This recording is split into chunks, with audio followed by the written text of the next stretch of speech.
الحمدللہ وکفا والصلاة والسلام علی عبادہ الذین اصطفیٰ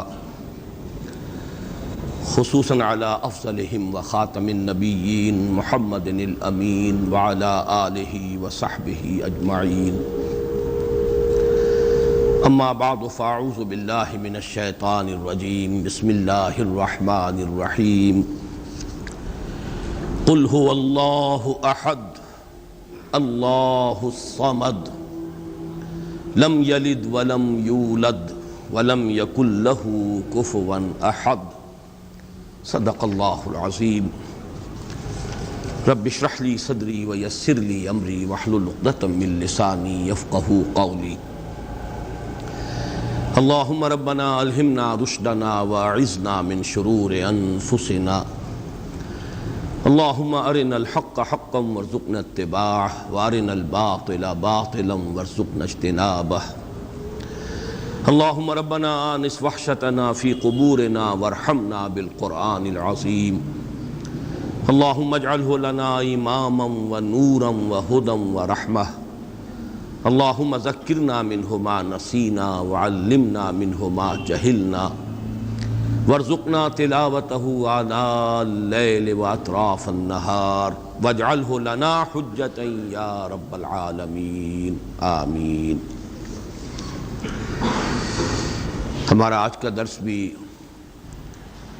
3 ہفتوں کے بعد ہو رہا ہے، یعنی 2 ہفتے کے ناغے سے۔ البتہ اب ارادہ یہ ہے اللہ تعالیٰ پورا کرائے کہ بقیہ 2 صورتیں جو آج کے بعد رہ جائیں گی، آج ہم سورہ اخلاص پڑھ رہے ہیں، پھر معوذتین رہ جائیں گی، تو ارادہ پختہ یہ ہے کہ اب ناغہ نہ ہو، اور 1 نومبر کو جمعہ آ رہا ہے تو 2 نومبر کو ہم سورۃ الفلق اور پھر 9 نومبر کو سورۃ الناس کا مطالعہ کر کے یہ سلسلے وار درس قرآن جو اب اپنے اختتام کو پہنچ رہا ہے، تو اس موقع پر ایک خصوصی تقریب کا بھی انعقاد کریں، اس لیے کہ اب اس کے بعد پھر اثر نو شروع سے قرآن حکیم کے درس کے سلسلہ کا مجھے آغاز کرنا ہے، اور ارادہ یہ کیا ہے کہ آئندہ یہ درس ہفتے میں 2 مرتبہ، ہفتہ اور اتوار 2 دن تسلسل کے ساتھ، تاکہ پروگرس ہو سکے، اس لیے کہ یہ جو آخری منزل ہے ہماری سورہ حجرات کے بعد سے، اس کے دروس تو ریکارڈ ہو گئے ہیں، آڈیو میں بھی ویڈیو میں بھی،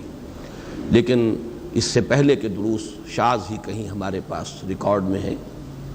اب جیسا جتنا بھی اللہ کو منظور ہوگا ابتدا سے، تو اس میں چاہتا ہوں کہ رفتار کچھ زیادہ ہو، تو ارادہ یہ کیا ہے کہ ہر ہفتے 2 درس ہوں تاکہ ہماری رفتار کچھ تیز ہو سکے۔ ایک نقطہ میں نے اس سے پہلے 2 مرتبہ بیان کیا ہے، آج تیسری مرتبہ دہرا رہا ہوں۔ میں سوچ رہا تھا کہ کیوں میں اتنی تکرار کر رہا ہوں، تو ایک تو خیال یہ ہوتا ہے کہ ہر درس میں کوئی ہو سکتا ہے چند ہی لوگ ہوں لیکن نئے ہوتے ہیں، لیکن ایک یہ بھی کہ اگر کسی خیال کی طرف اللہ تعالیٰ نے ذہن کو منتقل کیا ہو اور یہ احساس ہو کہ اس سے پہلے شاید یہ بات کسی گوشے کی جانب سے سامنے نہیں آئی ہے، تو انسان کو فطری طور پر اس سے ایک طبعی لگاؤ ہو جاتا ہے، اور وہ نقطہ یہ ہے کہ قرآن حکیم کی جو آخری 10 آیات ہیں، یہ ایک مکمل قرآن ہے ان منیچر، قرآن ان منیچر، ایک چھوٹا سا قرآن۔ اور یہ کیوں ہے؟ اس لیے کہ ظاہر بات ہے، وہ جو مصرع زبان پر آ رہا ہے کہ بزم میں اہل نظر بھی ہیں، تماشائی بھی، انسانوں میں عوام بھی ہوتے ہیں، خواص بھی ہوتے ہیں، سنجیدہ طالب علم بھی ہوتے ہیں، اور ایسے بھی ہوتے ہیں کہ جو علم سے یا کوئی طبعی مناسبت نہیں ہوتی یا اتنے مواقع انہیں نہیں ملتے، تو پورے قرآن کا پڑھنا، اس کا سمجھنا، یہ تو ظاہر بات ہے کہ سب لوگوں کا نصیب تو نہیں ہے، لیکن یہ کہ یہ 10 صورتیں چھوٹی چھوٹی صورتیں یہ ایسی ہیں کہ جو اکثر و بیشتر نمازوں میں پڑھی جاتی ہیں۔ عام آدمی بھی ذرا سا بھی اگر مس ہو، لگاؤ ہو، کوئی دلچسپی ہو دین سے، تو ان 10 صورتوں کو تو یاد کر لیتا ہے۔ یہی وجہ ہے کہ تراویح کی نماز میں جہاں کوئی حافظ نہیں ہوتے، یا آخری ایام جو ہوتے ہیں ختم قرآن کے بعد، پھر ان میں انہی 10 صورتوں کو 2 مرتبہ پڑھ کر 20 رکعتوں میں وہ جو تلاوت کی جاتی ہے۔ تو ان میں نے غور کیا تو نظر آیا کہ ایک تو دین کے جو تمام بنیادی تصورات ہیں وہ سب جمع ہو گئے، یہاں تک کہ جو بڑی اہم اصطلاحات ہیں، دین، دین کا بنیادی مفہوم کیا ہے، دین کا اصطلاحی مفہوم کیا ہے، دین کی نسبت اصلاً کس کی طرف ہے، مجازی نسبت کس کی طرف ہے، یہ سارے معاملات، رب کا مفہوم، ربوبیت کے تقاضے، یہ تمام عبادت جو گردان ہوئی ہے، قل یا ایھا الکافرون لا اعبد ما تعبدون ولا انتم عابدون ما اعبد ولا انا عابد ما عبدتم ولا انتم عابدون ما اعبد۔ اب آپ دیکھیے کہ وہ بنیادی اصطلاح ہے اور اس کو کس طریقے سے تکرار کے ساتھ سامنے لایا گیا ہے۔ صلاۃ، یہ بھی اس کے اندر، فویل للمصلین الذین هم عن صلاتهم ساہون، سورۃ الکوثر میں فصل لربک وانحر ان شانئک هو الابتر۔ تو واقعہ یہ ہے کہ اگر یہ 10 صورتیں بھی انسان نے پڑھ لی، اور ظاہر بات ہے سورہ فاتحہ تو ہر مسلمان جانتا ہی ہے، پڑھتا ہی ہے، ہر نماز کی رکعت میں پڑھتا ہے، لیکن یہ 10 صورتیں بھی اگر کوئی عام انسان سمجھ لے تو واقعہ یہ ہے کہ دین کے جو بنیادی تصورات ہیں اس کی گرفت میں آ جائیں گے، پھر ان کو یاد رکھنا آسان، ان کو دہراتے رہنا آسان۔ دوسرا اسی کا ذیلی نکتہ یہ ہے کہ اس میں ایک عجیب ترتیب مجھے محسوس ہوئی کہ پہلی 7 صورتوں کا تعلق در حقیقت سیرت النبی سے ہے، اور آخری 3 جن میں سے پہلی آج ہم پڑھ رہے ہیں، یہ دین کی بنیادی تعلیم جو ہے توحید۔ عام طور پر سمجھا جاتا ہے کہ صرف سورہ اخلاص توحید کی صورت ہے، اصل میں معوذتین بھی توحید ہی کی صورتیں ہیں، یہ میں بعد میں بیان کروں گا، اس لیے کہ در حقیقت سورہ اخلاص کی جو دوسری آیت ہے، اللہ الصمد، اللہ ہی وہ ذات ہے جس کی پناہ طلب کی جا سکتی ہے، جس کی طرف رجوع کیا جا سکتا ہے، جس کی پشت پناہی جو ہے چاہی جا سکتی ہے۔ یہ پناہ میں آنا، پشت پناہی طلب کرنا، یہی تو معوذتین کا مضمون ہے۔ تو معوذتین در حقیقت دونوں جو ہے اس اللہ الصمد ہی کی شرح پر مشتمل ہے، اور یہ وہ توحید عملی ہے۔ بہرحال 3 صورتیں آخری جو ہیں وہ تو توحید کا نہایت عظیم خزانہ۔ پہلی 7 صورتوں میں ایک عجیب حسن ترتیب کے ساتھ سیرت کے مضامین ہیں۔ کسی بھی انسانی شخصیت کی سیرت لکھی جائے، اس کی لائف بائیوگرافی لکھی جائے، پہلی بات یہ ہوگی کب ولادت ہوئی، کہاں ولادت ہوئی۔ سورۃ الفیل کیا ہے؟ عام الفیل میں ولادت ہوئی ہے، اور وہ اصحاب الفیل کون تھے؟ جو خانہ کعبہ کو ڈھانے کے لیے ارادے سے آئے تھے، مکہ مکرمہ میں ہے، تو گویا کہ یہ حضور صلی اللہ علیہ وسلم کی ولادت کے ساتھ منسلک ہے سورۃ الفیل۔ پھر یہ کس قوم سے تھے، کس قبیلے سے تھے، کیا آپ کا خاندان کا حسب نسب کیا ہے؟ سورۃ القریش کیا ہے؟ قریش آپ کا قبیلہ ہے جس کے آپ ایک فرد ہیں، ان کا کیا مقام تھا، اللہ کے ان پر کیا احسانات تھے، کس طرح انہوں نے ان احسانات کی ناشکری کی ہے، یہ ہے سورۃ القریش کا مضمون۔ لإلاف قریش إیلافہم رحلۃ الشتاء والصیف فلیعبدوا رب ھذا البیت الذی اطعمہم من جوع وآمنہم من خوف۔ پھر تیسری صورت، جس ماحول میں آپ پیدا کیے گئے، جہاں آپ کو اپنا عظیم فرض منصبی ادا کرنا تھا، اس کے کردار اور اخلاق کا عالم کیا تھا، یہ جو سورہ مبارکہ ہے۔ ارأیت الذی یکذب بالدین فذلک الذی یدع الیتیم ولا یحض علی طعام المسکین فویل للمصلین الذین هم عن صلاتهم ساہون الذین هم یراؤون ویمنعون الماعون۔ یہ سارا کس کا بس بیان ہو رہا ہے؟ اہل مکہ کے حالات، ان کی اخلاقی پستی، دینی اعتبار سے جو زوال وہ آ چکا تھا، دین ابراہیمی کے جو مس کر چکے تھے، نماز کا حلیہ بگاڑ چکے تھے، کوئی نیکی تھی تو صرف ریاکاری کی نیکی تھی، حقیقت بر سے بالکل محروم۔ یہ وہ ماحول تھا جس میں کہ آپ کو یہ عظیم کام جو ہے سونپ کر بھیجا گیا، اصلاح کا اور انقلاب کا۔ پھر آپ کا ذاتی مقام و مرتبہ کیا ہے؟ انا اعطیناک الکوثر فصل لربک وانحر۔ اسی میں یہ کہ مخالفت ہوگی، لیکن آپ کے مخالفین خائب و خاسر ہوں گے، ناکام ہوں گے۔ ان شانئک ھو الابتر۔ قل یا ایھا الکافرون کیا ہے؟ جب یہ مخالفت اور یہ تصادم، کشاکش حق و باطل کی اپنی انتہا کو پہنچ کر پھر ذرا نرمی پر آئی ہے اور مصالحت کی باتیں شروع ہوئی ہیں، تو یہ اعلان برات، قل یا ایھا الکافرون لا اعبد ما تعبدون ولا انتم عابدون ما اعبد، یوں سمجھیے کہ پورا مکی دور اس میں آ گیا۔ اور آخری 2 صورتیں یہ انجام ہے، جیسا کہ میں عرض کر چکا ہوں، یہ ایک آیت کو 2 حصوں میں تقسیم کر دیجئے، جو سورہ بنی اسرائیل کی آیت ہے، قل جاء الحق وزهق الباطل اذا جاء نصر اللہ والفتح ورأیت الناس يدخلون فی دین اللہ افواجا۔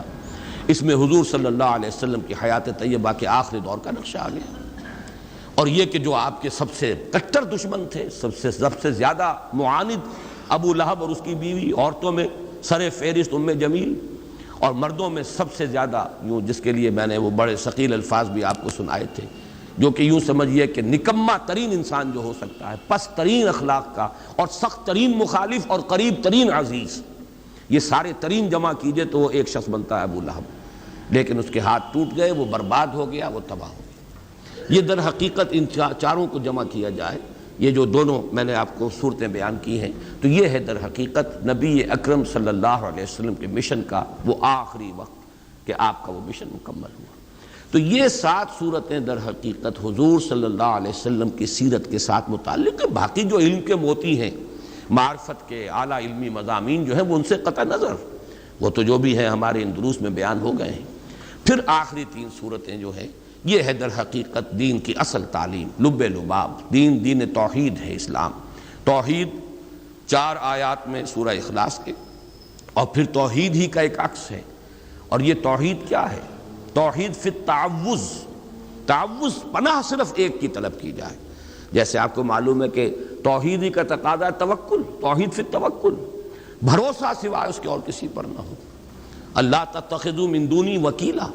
اسی طرح یہ توحید تعوذ میں کس سے پناہ طلب کرو گے؟ استعاذہ، کون تمہیں پناہ دینے کی قدرت رکھتا ہے؟ قل اعوذ برب الفلق، قل اعوذ برب الناس۔ تو یہ چند نکات ہیں کہ جن کی طرف ذہن منتقل ہوا، اور میں نے چاہا کہ آج پھر آپ کے سامنے ہی بیان کر دوں۔ ایک دوسرا اہم مضمون جو میں بیان کرتا چلا آ رہا ہوں، وہ یہ ہے کہ ان 10 صورتوں کے اندر ترتیب یہ ہے کہ پہلی 4 صورتیں تو نمایاں طور پر جوڑوں کی شکل میں ہیں۔ سورۃ الفیل، سورۃ القریش، یوں سمجھیے ایک ہی مضمون ہے، ایک ہی تصویر کے 2 رخ ہیں۔ پھر اسی طریقے سے اس سے اگلی صورت جو ہے وہ ارأیت الذی یکذب بالدین، سورہ معون، اور سورہ کوثر، یہ بھی ایک ہی تصویر کے 2 رخ ہیں۔ ایک کردار وہ ہے جن سے سابقہ ہے محمد الرسول اللہ صلی اللہ علیہ وسلم کو، ایک مقام و مرتبہ ہے محمد الرسول اللہ کا، یہ بھی ایک ہی مضمون ہے، جوڑا ہے۔ البتہ پھر سورہ کافرون ایک منفرد مزاج کی صورت ہے۔ اگلی 2 صورتیں نمایاں طور پر جوڑے کی شکل میں ہیں، جاء الحق وزهق الباطل، یہ در حقیقت ایک ہی تصویر کے 2 رخ ہیں۔ حق آ گیا، حق کو غلبہ ہو گیا، اللہ کی مدد آ گئی، اللہ کی نصرت آ گئی، اور لوگوں کو دیکھا کہ وہ فوج در فوج داخل ہو رہے ہیں اللہ کے دین میں۔ اور اسی بات کو تبت یدا ابی لہب وتب، انجام جو ہے حق آیا ہے تو باطل گیا ہے، روشنی آئی ہے تو ظاہر بات ہے کہ اندھیرا بھاگ گیا ہے، وہ ہے تبت یدا ابی لہب۔ تو یہ دونوں صورتیں ایک جوڑے کی شکل میں ہیں، لیکن سورہ کافرون یہاں منفرد مزاج کی حامل ہے۔ اسی طرح سورہ اخلاص یہ انتہائی منفرد ہے، یہ تو گویا کہ توحید کے مضمون پر مشتمل ہونے کے اعتبار سے بھی گویا کہ تقاضا بھی یہ تھا کہ یہ منفرد ہی ہو، اس کا جوڑا کوئی نہ ہو۔ اس سے بھی آپ کو معلوم ہے سورہ یاسین، یہ جب ہم وہ حصہ پڑھ رہے تھے قرآن مجید کا تو میں نے بیان کیا تھا، اس کا کوئی جوڑا نہیں، وہ قلب کے مانند ہے۔ وہ جو صورتیں وہاں 13 صورتیں آئی ہیں، ان میں یہ درمیان میں یہ سورہ مبارکہ جو ہے ان کو اس طریقے سے رکھا گیا ہے، بلکہ 21 صورتیں ہیں، وہ دو گروپس جو ہیں مکی صورتیں، 10 ادھر اور پھر 10 ادھر، درمیان میں یہ سورہ یاسین ہے پریزائڈنگ پوزیشن میں، اور وہ بالکل منفرد ہے۔ اسی طرح سورہ اخلاص منفرد ہے۔ اگلی 2 صورتوں کو اندھا بھی جانتا ہے کہ یہ جوڑا ہے، معوذتین نام ہی ان کا جو ہے، 2 صورتیں جن میں تعوذ کی تلقین ہوئی ہے، قل اعوذ برب الفلق، قل اعوذ برب الناس۔ تو یوں سمجھئے کہ یہ آخری 6 صورتیں جو ہیں 2 سہ سوروں کی شکل میں ہیں۔ یہ سہ سوروں کی شکل میں ہونے سے اب ایک نقشہ بھی میں نے بلکہ آج اپنے کاغذ پر تو کھینچا تھا کہ اگر آپ 2 مثلثیں ساتھ ساتھ ڈرا کر لیں، ایک مثلث ادھر ہے، ایک مثلث ادھر ہے، تو یہ سہ سوروں کو ریپرزنٹ کریں گی۔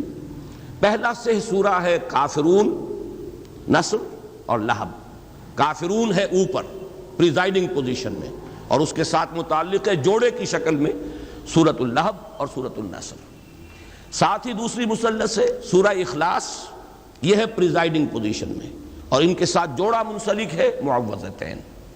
اگر ان دونوں ٹرائنگلز کو، دونوں مثلثوں کو آپ برابر برابر رکھیں گے تو خود بخود ایک بات ابھرے گی، اور وہ میں اب چاہوں گا کہ اسے دوسرے اعتبارات سے بھی بہت واضح کر کے آپ کے سامنے رکھوں، کہ پھر بڑا گہرا ربط قائم ہو جاتا ہے سورہ کافرون میں اور سورہ اخلاص میں۔ یہ دونوں پریزائڈنگ پوزیشن میں ہیں ان 2 سوروں میں، 2 سہ سوروں میں، دونوں ٹاپ کے اوپر ہیں، ادھر سورہ کافرون ہے، ادھر سورہ اخلاص ہے۔ کافرون کے ساتھ متعلق سورۃ النصر، سورۃ اللہب، سورۃ الاخلاص کے ساتھ متعلق سورۃ الفلق، سورۃ الناس۔ یہ دونوں جو ٹاپ پر ہیں، ان کے مابین جو ربط ہے ذرا اس کو آپ سمجھیے کہ کس کس اعتبار سے۔ اب نوٹ کیجئے، حضور کا عام طور پر معمول جو تھا، قرآن مجید کی قرأت جو آپ نماز میں کیا کرتے تھے، تو وہ قریب کے جوڑے آپ لیتے تھے، سورۃ الاعلیٰ اور سورۃ الغاشیہ۔ حالانکہ سورہ غاشیہ بڑی ہے تعداد آیات کے اعتبار سے، لیکن یہ کہ جمعے کی نماز میں اور عیدین کی نمازوں میں چونکہ دونوں میں فذکر تذکیر کا حکم ہے، ان دونوں صورتوں کو جمع کرتے تھے، یا پھر سورہ جمعہ، سورہ منافقون یہ آپ جمع کرتے تھے۔ لیکن بعض جگہوں پر آپ کا ہم نے معمول دیکھا کہ اس اصول سے ہٹ کر کہیں سے ایک صورت لی ہے، کہیں سے دوسری لی ہے، تو اس میں بھی کوئی نہ کوئی مناسبت ہوتی ہے۔ سورہ کافرون اور سورہ اخلاص کا عجیب معاملہ ہے کہ اہم ترین جو سنتیں ہمارے ہاں نماز کی جو شمار ہوتی ہیں، ان میں حضور کا معمول ان دونوں کو جمع کرنے کا ہے۔ فجر کی 2 سنتیں، پہلی رکعت میں سورہ کافرون، دوسری میں سورہ اخلاص، درمیان میں 2 سورتیں چھوڑ دیں آپ۔ اسی طریقے سے طواف کی 2 رکعتیں بہت مشہور، بہت ہے، طواف کے ساتھ ان کا ایک بڑا گہرا ربط، پہلی میں سورہ کافرون، دوسری میں سورہ اخلاص۔ یہ جو ربط اور تعلق ہے اس کو اچھی طریقے سے سمجھ لیجئے کہ ان میں بڑی یعنی گہری مناسبت ہے ان دونوں صورتوں کے اندر۔ اور اسی کے ساتھ نوٹ کیجئے، یہی 2 صورتیں ہیں جن کے نام بے شمار ہیں اور ایک نام مشترک ہے۔ سورہ کافرون کے بارے میں یہ بات میں اس وقت بتانا بھول گیا کہ اس کا نام سورۃ الاخلاص بھی ہے۔ سورہ اخلاص ان دونوں صورتوں کا نام ہے، ویسے وہ زیادہ مشہور سورہ کافرون کے نام سے ہے، لیکن یہ کہ اس کے بھی نام بہت ہیں، اس کے بھی نام بہت ہیں۔ آج جو میں اس سورہ مبارکہ کے نام ہے وہ تو میں بعد میں آپ کو گنواؤں گا بھی، سورہ اخلاص کے نام۔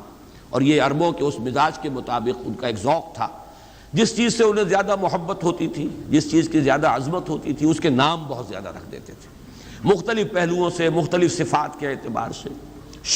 شیر کے آپ کو لیے ہزاروں لفظ مل جائیں گے، اب شیر کی ہر ادا کے اعتبار سے اس کا ایک علیحدہ نام ہو جائے گا۔ تلوار کے لیے، گھوڑے کے لیے بے شمار ان کے نام ہوں گے۔ اسی طرح جن صورتوں سے خصوصی محبت تھی صحابہ کرام کو، تو ان صورتوں کے انہیں نام رکھے، ایک سے بہت زیادہ۔ ان دونوں صورتوں کا یہ بھی وصف مشترک ہے۔ الاخلاص دونوں کا نام ہے، المقشقشہ نام دونوں کا ہے۔ اچھا، اس میں جو اصل ربط ہے اس کو آپ پہچانیے، مانوی ربط۔ یہ سورہ کافرون اور سورہ اخلاص کے مابین بڑی یعنی مانوی جو ان دونوں کا ربط ہے اس کے اعتبار سے اہم بات ہے کہ سورہ کافرون میں ما اعبد، جسے میں پوجتا ہوں، یہ 2 مرتبہ آیا۔ تم نہیں پوجو گے جسے میں پوجتا ہوں، یا تم نہیں پوجتے ہو جسے میں پوجتا ہوں، اور میں نہیں پوجوں گا جسے تم پوجتے ہو، اور میں نہیں پوجتا جنہیں تم پوجتے ہو۔ ایک فطری سوال اٹھتا ہے کہ آپ کسے پوجتے ہیں؟ وہ کون ہے؟ اس کی صفات کیا ہے؟ اس کی شان کیا ہے؟ جیسے کہ روایات میں بھی الفاظ آتے ہیں کہ حضور سے پوچھا گیا صف لنا ربک، صفت بیان کیجئے نا ذرا، آپ کس کو پوچھتے ہیں؟ اسی طرح کہا گیا انصب لنا ربک، اپنے رب کا نسب نامہ ذرا بیان تو کریں، کس کو پوچھتے ہیں آپ؟ اس کے پیچھے جو اصل مسئلہ ہے وہ سمجھ لیجئے کہ جہاں تک لفظ اللہ ہے وہ تو مشترک ہے، وہ بھی اللہ کو پوچھتے تھے۔ یہ تو نہیں تھا کہ وہ اللہ کو نہیں مانتے تھے، اللہ کو مانتے تھے، اللہ کو پوچھتے تھے، اللہ سے دعائیں کرتے تھے، اللہم اللہم پکارتے تھے اللہ کو۔ تو کیسے کہتے ہیں حضور کہ میں جسے میں پوچھتا ہوں تم نہیں پوچھتے؟ مطلب کیا ہوا اس کا کہ نام مشترک ہے، تم نے اس کے صفات کچھ اور بنا لیے ہیں، تم نے اس کے ساتھ کچھ ایسی چیزیں شامل کر دی ہیں، وہ تمہارے اپنا ذہن کا تراشیدہ اللہ ہے، وہ اللہ نہیں ہے جس سے میں پوچھتا ہوں۔ کہ یاراں دیگرے رامی پرستند، نام مشترک ہے لیکن میں اس اللہ کو نہیں پوچھتا جسے تم پوچھتے ہو، وہ اللہ کوئی اور اللہ ہے، وہ تمہارے ذہن کا تراشیدہ اللہ ہے، اس کی صفات تم نے خود کوئی گھڑ لی ہے، اس کو تم نے گرا دیا ہے، مخلوقات کی صف میں لا کے کھڑا کر دیا، وہ میرا معبود نہیں ہے، میرا معبود کوئی اور ہے۔ نام سے دھوکہ نہ کھاؤ، نام مشترک ہے لیکن ان کا مدلول، اس نام کا اصل مصداق، اس نام سے مراد، اس نام کا مسمى بالکل جدا ہے۔ وہ ہے در حقیقت وہ کون ہے؟ اس کا جواب ہے قل هو اللہ احد اللہ الصمد لم یلد ولم یولد ولم یکن له کفوا احد۔ تو معلوم یہ ہوا کہ چاہے نام مشترک تھا، قرآن مجید میں بارہا اس درس کے دوران میں نے آپ کو سنایا ہے کہ قرآن میں آتا ہے، ان سے پوچھئے آسمان زمین کس نے پیدا کیے؟ کہیں گے اللہ نے پیدا کی۔ من خلق السماوات والارض قل اللہ، یقول، وہ کہیں گے اللہ، لیکن یہ کہ یہ اللہ کے ساتھ انہوں نے جو اور تصورات شامل کر لیے ہیں، اب وہ اللہ نہیں رہا ہے جس کو میں پوچھتا ہوں۔ نام کا اشتراک ضرور ہے میرے اور تمہارے مابین، باقی یہ کہ اس اللہ کی شان بالکل جدا ہے اس معبود سے کہ جس کو تم پوج رہے ہو۔ اور وہ معبود کون ہے؟ وہ یہ ہے کہ جو اس سورہ مبارکہ میں بیان ہو رہا ہے، جس کی صفات کا، جس کی شانوں کا تذکرہ یہاں کیا جا رہا ہے۔ اب جیسا کہ میں نے عرض کیا تھا کہ سورہ اخلاص کے نام، ویسے امام رازی نے تو 20 نام گنوا دیے ہیں، لیکن میں جلدی سے آپ کو اس کے چونکہ مختلف مضامین کے اعتبار سے اس کی جو صفات ہیں اس کے پہلوؤں سے نام رکھ دیے گئے۔ سورۃ التفرید، فرد کر دینے والی سورت، یعنی اللہ تعالیٰ کی ذات کو علیحدہ کر دینے والی، بالکل ایک فرد کی حیثیت سے کہ کسی اور کے ساتھ کوئی اشتباہ نہ ہو۔ سورۃ التجرید، مجرد کر دینے والی، تمام وہ صفات جو ہیں کہ جن کے ساتھ متصف کر دیا گیا ہے دوسرے الہہ کو، ان سب سے علیحدہ کر دینے والی۔ سورۃ التوحید، سورۃ النجات، سورۃ الولایہ، سورۃ النسبہ، سورۃ المعرفہ، سورۃ الجمال، سورۃ المقشقشہ، سورۃ الصمد۔ یہ بھی نوٹ کیجئے، پورے قرآن حکیم میں چونکہ صرف یہی سورہ مبارکہ ہے جس میں الصمد کا لفظ آیا ہے، بلکہ نہ اس مادے سے کہیں کوئی لفظ آیا ہے، نہ کوئی نکرہ، نہ کوئی معرفہ، نہ کوئی اس سے مشتق، بلکہ اس مادے سے بس یہی ایک لفظ آیا ہے جو سورہ مبارکہ میں الصمد۔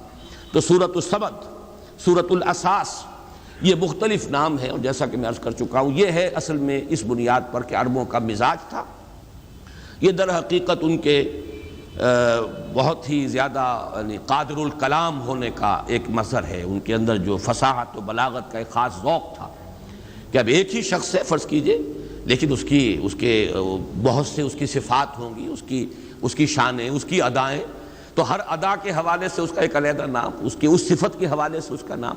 جیسے کہ آپ کو معلوم ہے خود اللہ تعالیٰ کے نام تمام کے تمام صفات ہی ہیں، اللہ کی ہر صفت کے ساتھ الف لام جوڑ دیجئے تو وہ اللہ تعالیٰ کا نام بن جاتا ہے۔ تو اس اعتبار سے جن چیزوں سے محبت زیادہ ہوتی تھی، جس سے عقیدت ہو یا جس سے کی عظمت کا کوئی دل میں نقش قائم ہو، اس کے لیے وہ بہت سے نام رکھ دیتے تھے۔ ایک یہ کہ اس سورہ کا زمانہ نزول کیا ہے، یہ بھی ایک اہم مضمون ہے۔ یہ سورہ مبارکہ ان چند صورتوں میں سے ہے جن کے بارے میں بالآخر یہ کہا گیا کہ یہ 2 مرتبہ نازل ہوئی، اس لیے کہ بہت سی روایات ہیں جو اس طرح دلالت کرتی ہیں کہ یہ مکی صورت ہے، اس لیے کہ مشرکین مکہ نے سوال کیا تھا کہ صف لنا ربک یا انصب لنا ربک، ذرا بیان کیجئے کیا آپ کس کو پوجتے ہیں؟ آپ کہتے ہیں کہ میں نہیں پوجتا اسے جنہیں تم پوجتے ہو، اور تم نہیں پوجتے اسے جسے میں پوجتا ہوں، تو آپ کسے پوجتے ہیں؟ ہمیں ذرا بیان کیجئے اس کی شان کیا ہے، اس کی صفات کیا ہے۔ تو اس اعتبار سے مکے میں ہی یہ سورہ مبارکہ نازل ہوئی، بہت سی اس کی جو ہے وہ روایات موجود ہیں۔ بعض روایات یہ کہ یہود نے سوال کیا تھا کہ آپ اللہ کی توحید کا اور اللہ کو پر ایمان لانے کی جو دعوت دے رہے ہیں تو کیا صفات ہیں اس کی، تو یہ سورہ مبارکہ نازل ہوئی۔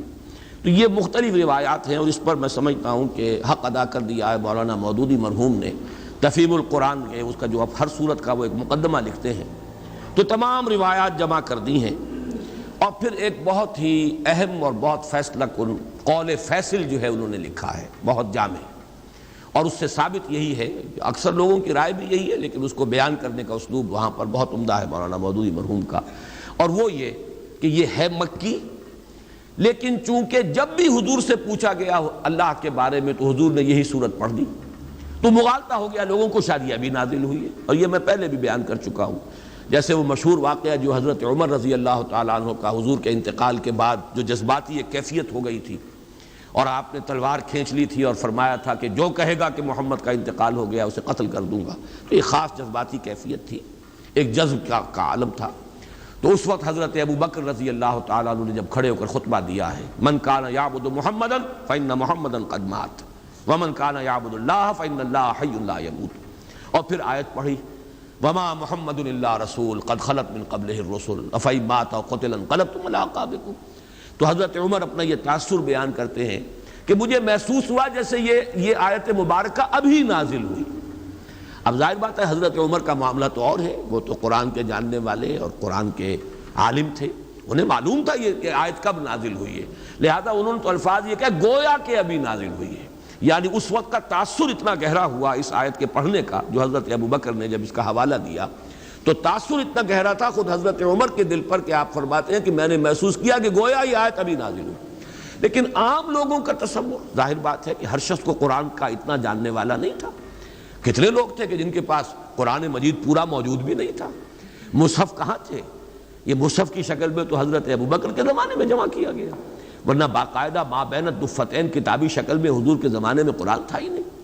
تو ایسے مواقع پر جب بھی کسی نے کوئی سوال کیا اللہ تعالیٰ کی ذات و صفات کے بارے میں اور حضور نے یہ صورت پڑھ دی، تو کسی شخص کو کہ جو اس مجمع میں موجود ہو یہ گمان ہو سکتا ہے کہ یہ صورت ابھی نازل ہوئی ہے، اس سوال کے جواب میں نازل ہوئی ہے۔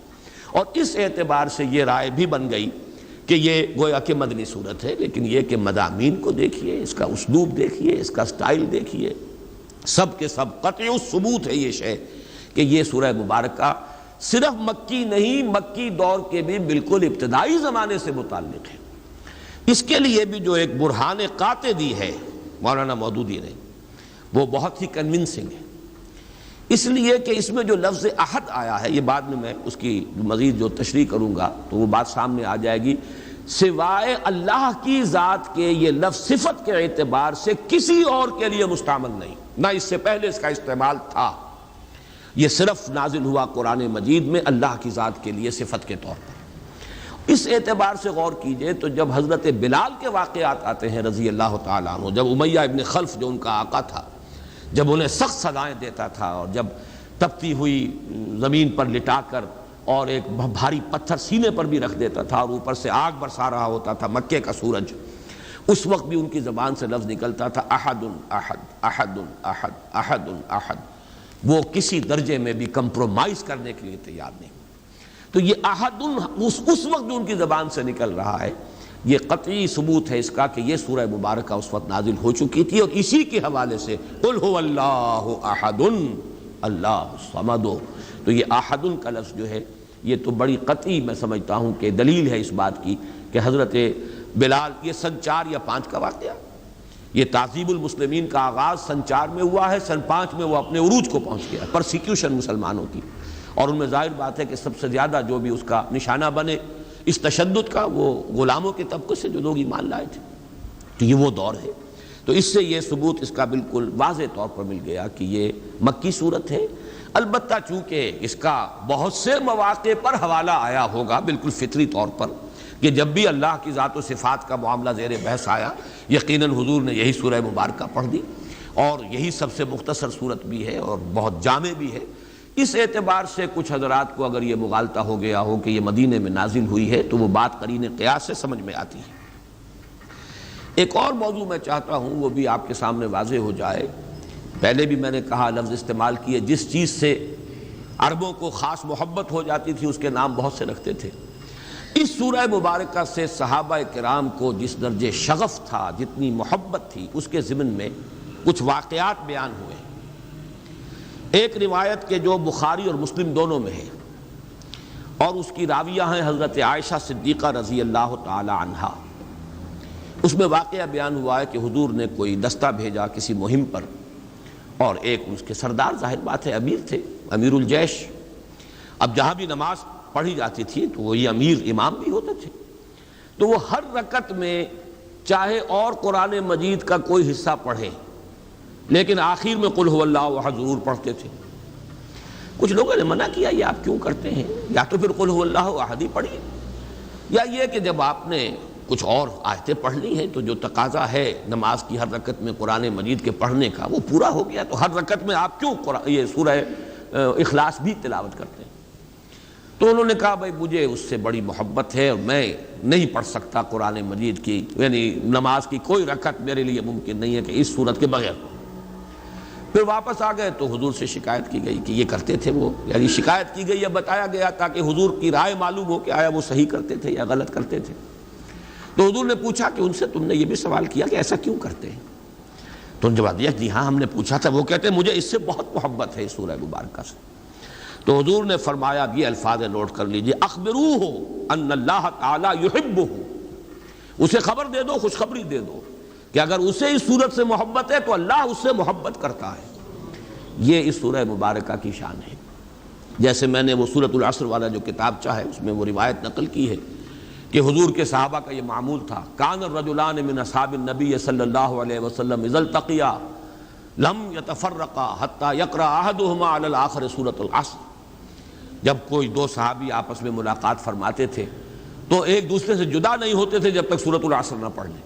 تو چونکہ وہ ہدایت، عملی ہدایت، وہ زندگی کے اندر کیا رخ اختیار کرنا ہے، اس کے اعتبار سے جامع ترین سورت جو ہے وہ سورۃ العصر ہے۔ تو اس کا تذکرہ، اس کی یاد، اس کی تذکیر، اس کو ذہن میں مستحضر رکھنا، اس کو ایک دوسرے کو یاد دلاتے رہنا، یہ ان کا مزاج تھا۔ اسی طرح یہ سورہ مبارکہ اللہ تعالیٰ کی توحید پر جس قدر جامع ہے، اس کے حوالے سے صحابہ کا اسی طرح کا واقعہ جو ہے، بخاری میں ایک اور روایت ہے حضرت انس سے رضی اللہ تعالیٰ عنہ، یہ ذرا اس سے برعکس معاملہ ہے۔ یعنی وہ تو یہ کرتے تھے صحابی کہ ہر رکعت میں جو حصہ پڑھا قرآن مجید کا، اس کے بعد سورہ اخلاص پر اس رکعت کو ختم کیا۔ یہ مسجد قباء میں ایک امام مقرر کیے گئے، انصار کا قبیلہ تھا یہ جو آباد تھے قباء کی بستی میں، تو وہاں جو جن صاحب کو امامت کے جو فرائض سر انجام دیتے تھے مسجد قباء میں، ان کا طرز عمل یہ تھا کہ ہر رکعت میں پہلے سورہ اخلاص پھر کوئی اور مقام۔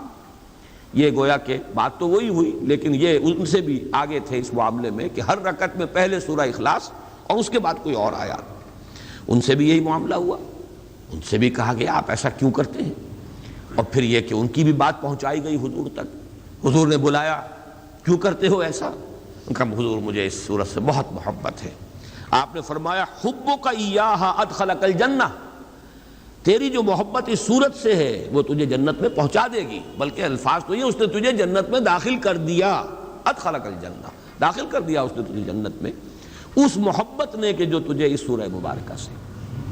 تو یہ اس سورہ مبارکہ کے ساتھ صحابہ کرام ان کا ایک خصوصی شغف اور ان کی ایک انتہائی جو ایک قلبی محبت کا معاملہ ہے، اس کے لیے یہ واقعہ ذہن میں رکھیے۔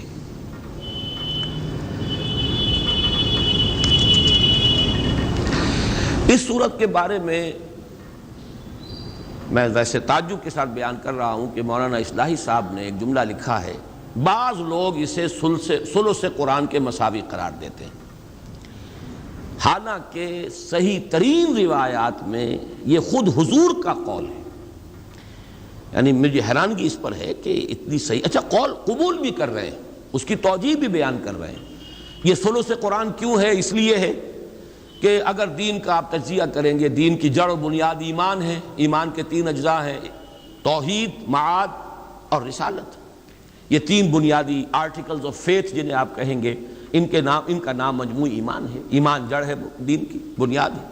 لہذا جب 3 میں سے ایک کے اوپر یہ نہایت جامع صورت ہو گئی تو معلوم یہ ہوا کہ پھر یہ ثلث قرآن کے مسائل توجیہ بھی کر رہے ہیں، قول بھی نقل کر رہے ہیں، لیکن وہ قول جو محمد الرسول اللہ صلی اللہ علیہ وسلم کا ہے اور جو صحیح ترین احادیث میں وارد ہوا ہے، اس کی طرف بھی حوالہ اس طرح دینا یہ مجھے سمجھ میں نہیں آتا ہے۔ ظاہر بات ہے کہ یہ تفسیر کا حصہ، تدبر قرآن کا یہ حصہ مولانا اصلاحی صاحب نے اب اس عمر کو پہنچ کر لکھا ہے جس میں قوا ضعیف ہو جاتے ہیں، اور معلوم ایسا ہوتا ہے کہ کچھ حدیث نبوی سے کچھ ایسا بعد پیدا ہو چکا تھا مزاج میں کہ جہاں انہیں اختلاف ہے وہاں تو ظاہر بات ہے کہ وہ جس حدیث کو بھی چاہیں اٹھا کر پھینک دیں، وہ تو اس لیے کہ اختلاف ہے انہیں، اس کے اوپر جو جرح کرنی ہو، جو نقد کرنی ہو، لیکن جہاں اتفاق ہے، اس مضمون سے اتفاق ہے جو اس حدیث میں بیان ہوا، لیکن اس کا حوالہ بھی حدیث کے اعتبار سے نہیں دے رہے، میں اس پر سوائے تعجب کے اور کسی بات کا اظہار نہیں کر سکتا۔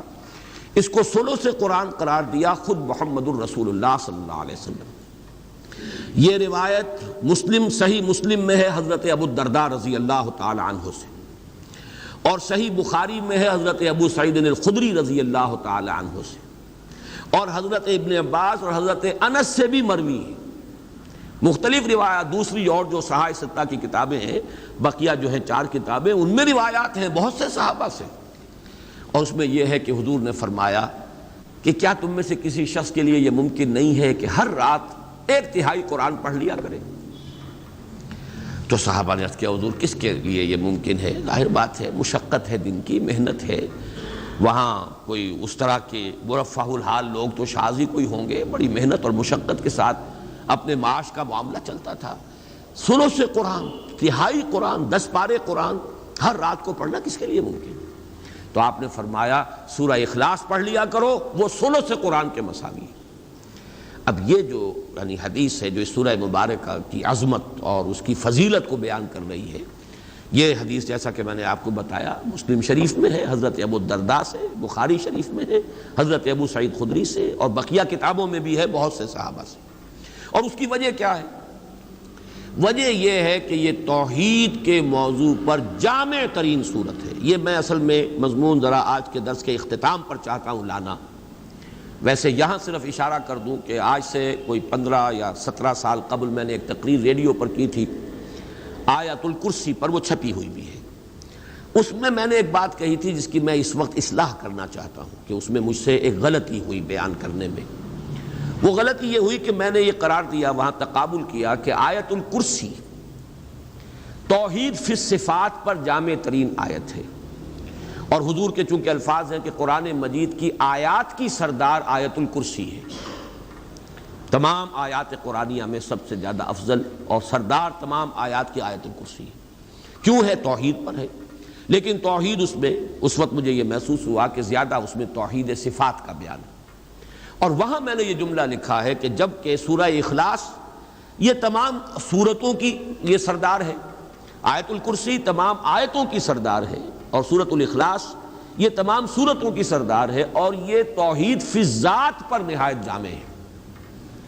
اس میں جو میں اصلاح کر رہا ہوں وہ یہ ہے کہ یہ سورہ مبارکہ صرف توحید فی الذات کے نہیں، یہ توحید فی الذات، توحید فی الحقوق، توحید فی الصفات، توحید عملی، اور سب سے اونچی توحید ایک ہے توحید وجودی، ان تمام کو اپنے اندر جمع کرنے والی صورت ہے۔ واقعہ یہ ہے کہ یہ جب تک بات سامنے نہیں آئے گی، اس کی عظمت، اس درجے، اس کے ساتھ صحابہ کی محبت، ثلث قرآن کے مساوی اس کا قرار دے دینا، جب تک کہ یہ تمام پہلو جو ہے توحید کے وہ سامنے نہ آ جائیں کہ اس ایک صورت میں اللہ تعالیٰ نے جمع کر دیا ہے، تو یہ اس کی عظمت نکھر کر سامنے نہیں آتی۔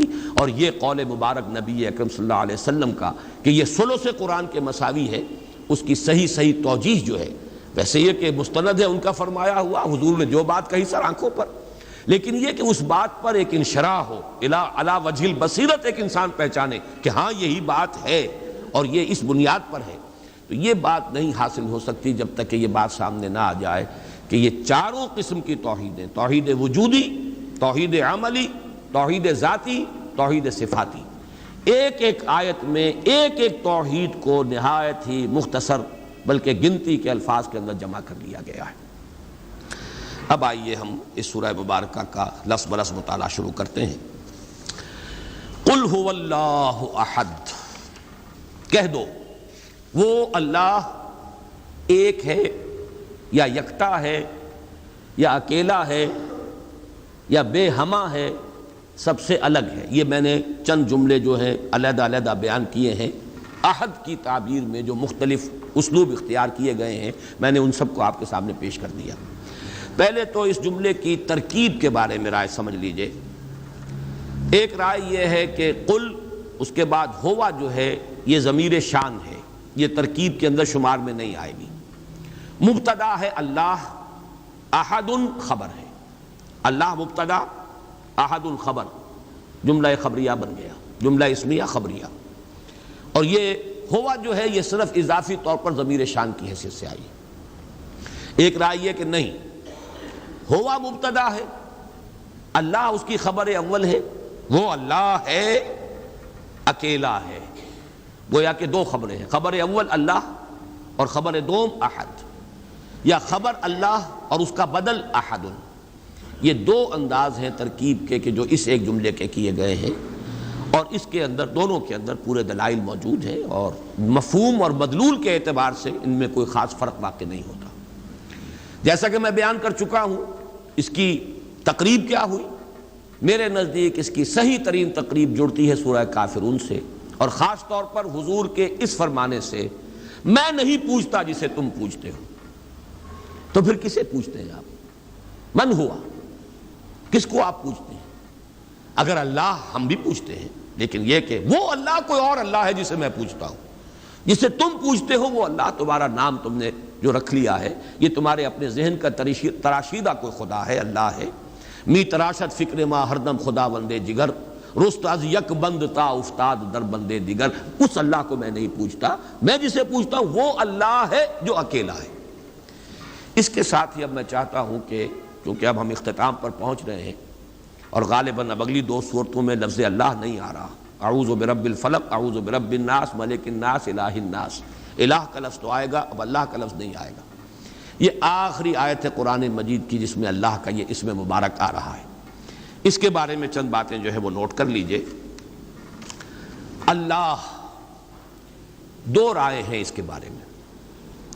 ایک رائے جو زیادہ صوفیانہ مذاق رکھنے والوں کی رائے ہے، وہ یہ ہے کہ یہ اسم جامد ہے، مشتق نہیں ہے، کسی اور مادے سے نکلا نہیں ہے، اسم جامد ہے، اور اسم ذات ہے اللہ کا۔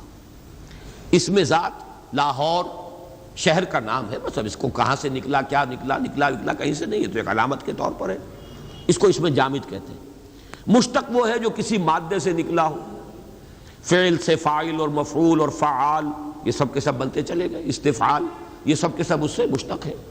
علم سے عالم، علامہ، علیم، متعلم یہ سب کے سب آ گئے، معلم یہ سب مشتق ہے، مادہ علم ہے۔ لیکن ایک رائے جو زیادہ تر صوفیانہ مزاج رکھنے والے لوگوں کی ہے، وہ یہ ہے کہ یہ اسم جامد ہے، کسی سے نہیں بنا، کوئی اس کا مادہ نہیں، اور یہ اسم ذات ہے۔ یہ خاص طور پر میں اس لیے کہہ رہا ہوں کہ صوفیہ کے بعض حلقوں میں اللہ کے لفظ کے ساتھ بالکل وہی معاملہ کیا جاتا ہے جو لفظ اوم کے ساتھ ہندوؤں میں کیا جاتا ہے۔ اوم کاغذ پر لکھ کر پھر اس پر نگاہ جماتے ہیں، توجہ کرتے ہیں، ارتکاز کرتے ہیں۔ یہ ایک سائیکولوجیکل ایکسرسائز، ایک نفسیاتی ریاضت اور مشقت ہے۔ ظاہر بات ہے اس کے کچھ نہ کچھ اثرات تو ہوتے ہیں۔ طبیعت کے اندر اس طرح توجہ کا اگر ارتکاز کیا جائے گا کسی چیز پر، اس سے کچھ اس کے اثرات اور نتائج پیدا ہوتے ہیں۔ تو وہ چیزیں جو اوم کے کلمے کے ساتھ ہیں ہندوؤں میں، وہی اللہ کو لکھ کر اور اسی طریقے سے اس کا نقش بنا کر پھر اس کے اوپر نگاہوں کا جمانا، توجہ کا ارتکاز، اور یہ سارے معاملے وہاں ہو رہے ہیں۔ اور اسی لیے وہ کہتے ہیں یہ بس اللہ کا اسم ذات ہے، یہ اس کے معنی کو چھوڑ دو، اس کا مفہوم یہ کہاں سے نکلا ہے، کہاں سے بنا ہے، اس سے کوئی تعلق نہیں۔ مجھے اس رائے سے اختلاف ہے۔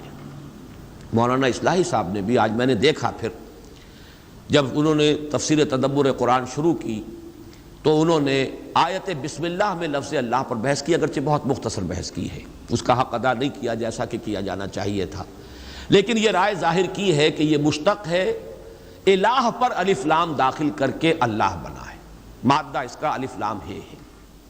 یہ گویا کہ وہ جو صوفیانہ مزاج کی بات ہے، گویا کہ اس کی نفی کی، چاہے اس کا تذکرہ انہوں نے نہیں کیا، لیکن میں حیران ہوا ہوں کہ یہاں سورہ اخلاص پر آ کر انہوں نے یہ لکھ دیا ہے روا روی میں یہ اسم ذات ہے اللہ کا۔ حالانکہ اسم ذات قرار دینا اس کے تقاضے بالکل کچھ اور ہیں، وہ تو پھر اسم جامد ہے، اور یہ صوفیاء کا مسلک و مشرب ہے، جبکہ نحویین کا سب کا تقریباً اتفاق ہے اس بات پر جو مولانا اصلاحی نے آیت بسم اللہ میں لفظ اللہ کی بحث میں لکھی ہے، اسی سے مجھے اتفاق ہے، پہلے بھی تھا آج بھی ہے، کہ یہ بھی اللہ کا ایک صفاتی نام ہے۔